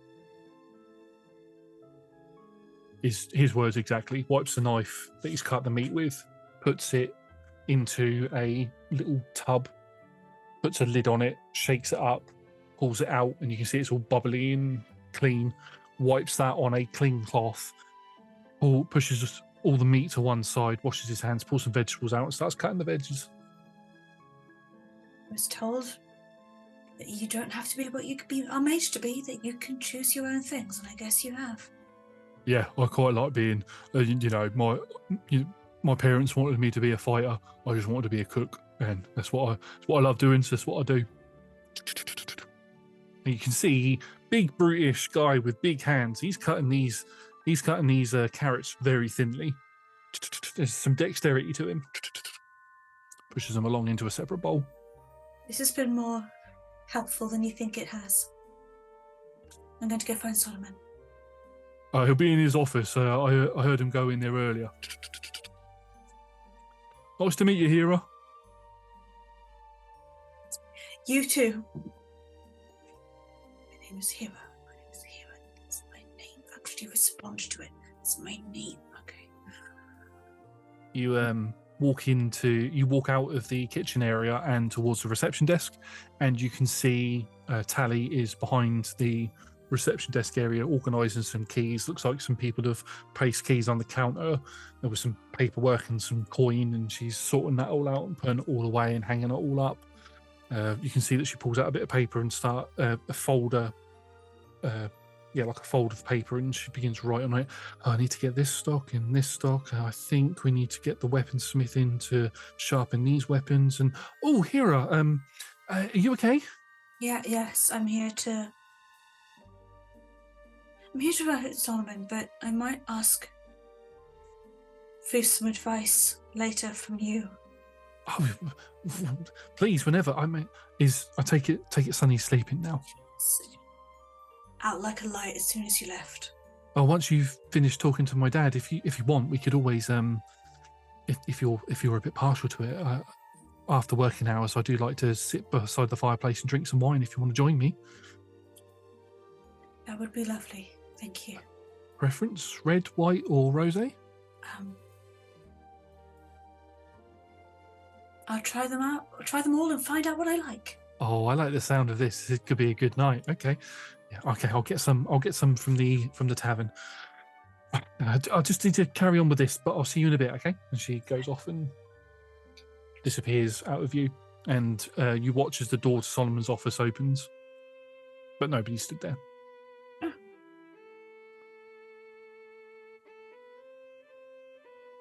You can come in whenever you're ready. Oh.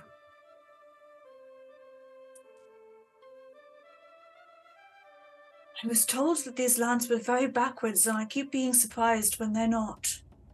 Oh, trust me, Hera, that there is plenty wrong with these lands. We were quite lucky that we actually didn't bump into any undead on our way here. There's quite a surplus of undead around at the moment, but it's all part of the job board, all part of what we do. That sounds concerning. Come in and shut the door. You shut the door. Please take a seat. This room is filled with books. Very, very tidily kept. There's a nice sort of sofa that you can sit on, and he sits at his desk and gestures towards you to take some food. He's got like a little bowl of some sort of sweets or something that you could take, and a jug of water with some glasses. Does it taste nice? Never had anything like this in my life. Toffee and fudge is very nice. Made here. Toffee fudge, I like to call it. Giggles to himself. Be careful though, it gets stuck to the roof of your mouth. They're very good. Well, take as many as you like. Right, so now that you're here, if you'd like, I have some contracts for you to sign, just to say that you'll be a permanent employee of this place. Don't worry. Just between us, is Hera your real name? You don't have to tell me what it is, but is it? No. Okay, that's fine. Just so we're on the same Well, page. I made it up literally the day before we met. Is it a good name? It is a very good name. Yeah, just remember that is your name, and you'll go far. I won't push any more on it. I know a bit about your backstory, a bit about your background just by looking at the armor you were wearing at the time. I don't want to pry or anything. I just know that you'll do a good job. I'm very good at what I do. Good. Right, yes, so if you just sign these, and then we'll get you issued with a weapon and a set of armor if you wish to change it.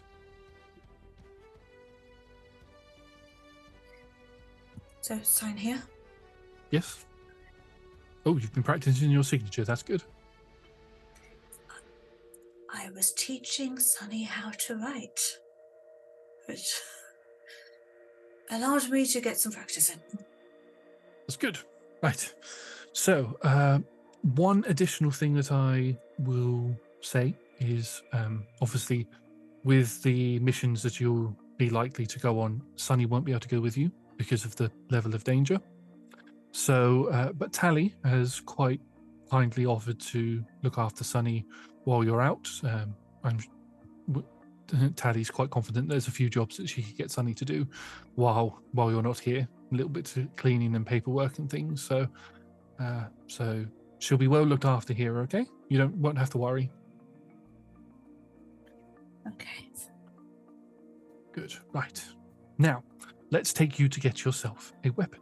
And as Solomon leads you out and takes you to pick a weapon out, you can pick whatever weapon you like from the rack. The weapon that you are given is a +1 weapon of any sort, whichever one you want. In this world, +1 weapons aren't magical. That's just how well they're made. And you are able to get settled in. And I think, because we've gone over, I think that's a good place to end the session, with Hera being the first permanent resident of Solomon's mercenary company, with Sunny living with them as well. And I think we'll pick up with them in the first full session with all the players. Fun. Thank you everybody for joining us tonight. Again, I apologize for it going over a little bit, but it's bound to happen with these sorts of backstory type missions. You want to make sure that you get everything in so we can get a proper feel for the characters and make those connections. And Talia has given me plenty of stuff that I can incorporate into the main campaign going forward. Mwah. But if you want to find out more about that, you're going to have to watch it. Thank you to our sponsors and supporters, Phoenix Dice, Idol Champions of the Forgotten Realms, and Bearded Ladies, as well as our D20 Club. We love you. You are the greatest. Links will be in the chat. You can follow those and join from as little as $1 for local currency, or one goat that must go to Tom. Must go to Tom. You can catch us on Mondays for more of this or more of our Faerun stuff, Tuesdays for our archived shows, and Fridays for other TTRPGs. I think that's it. Yeah, I think it's time for us to go now. We'll see you next time. Goodbye.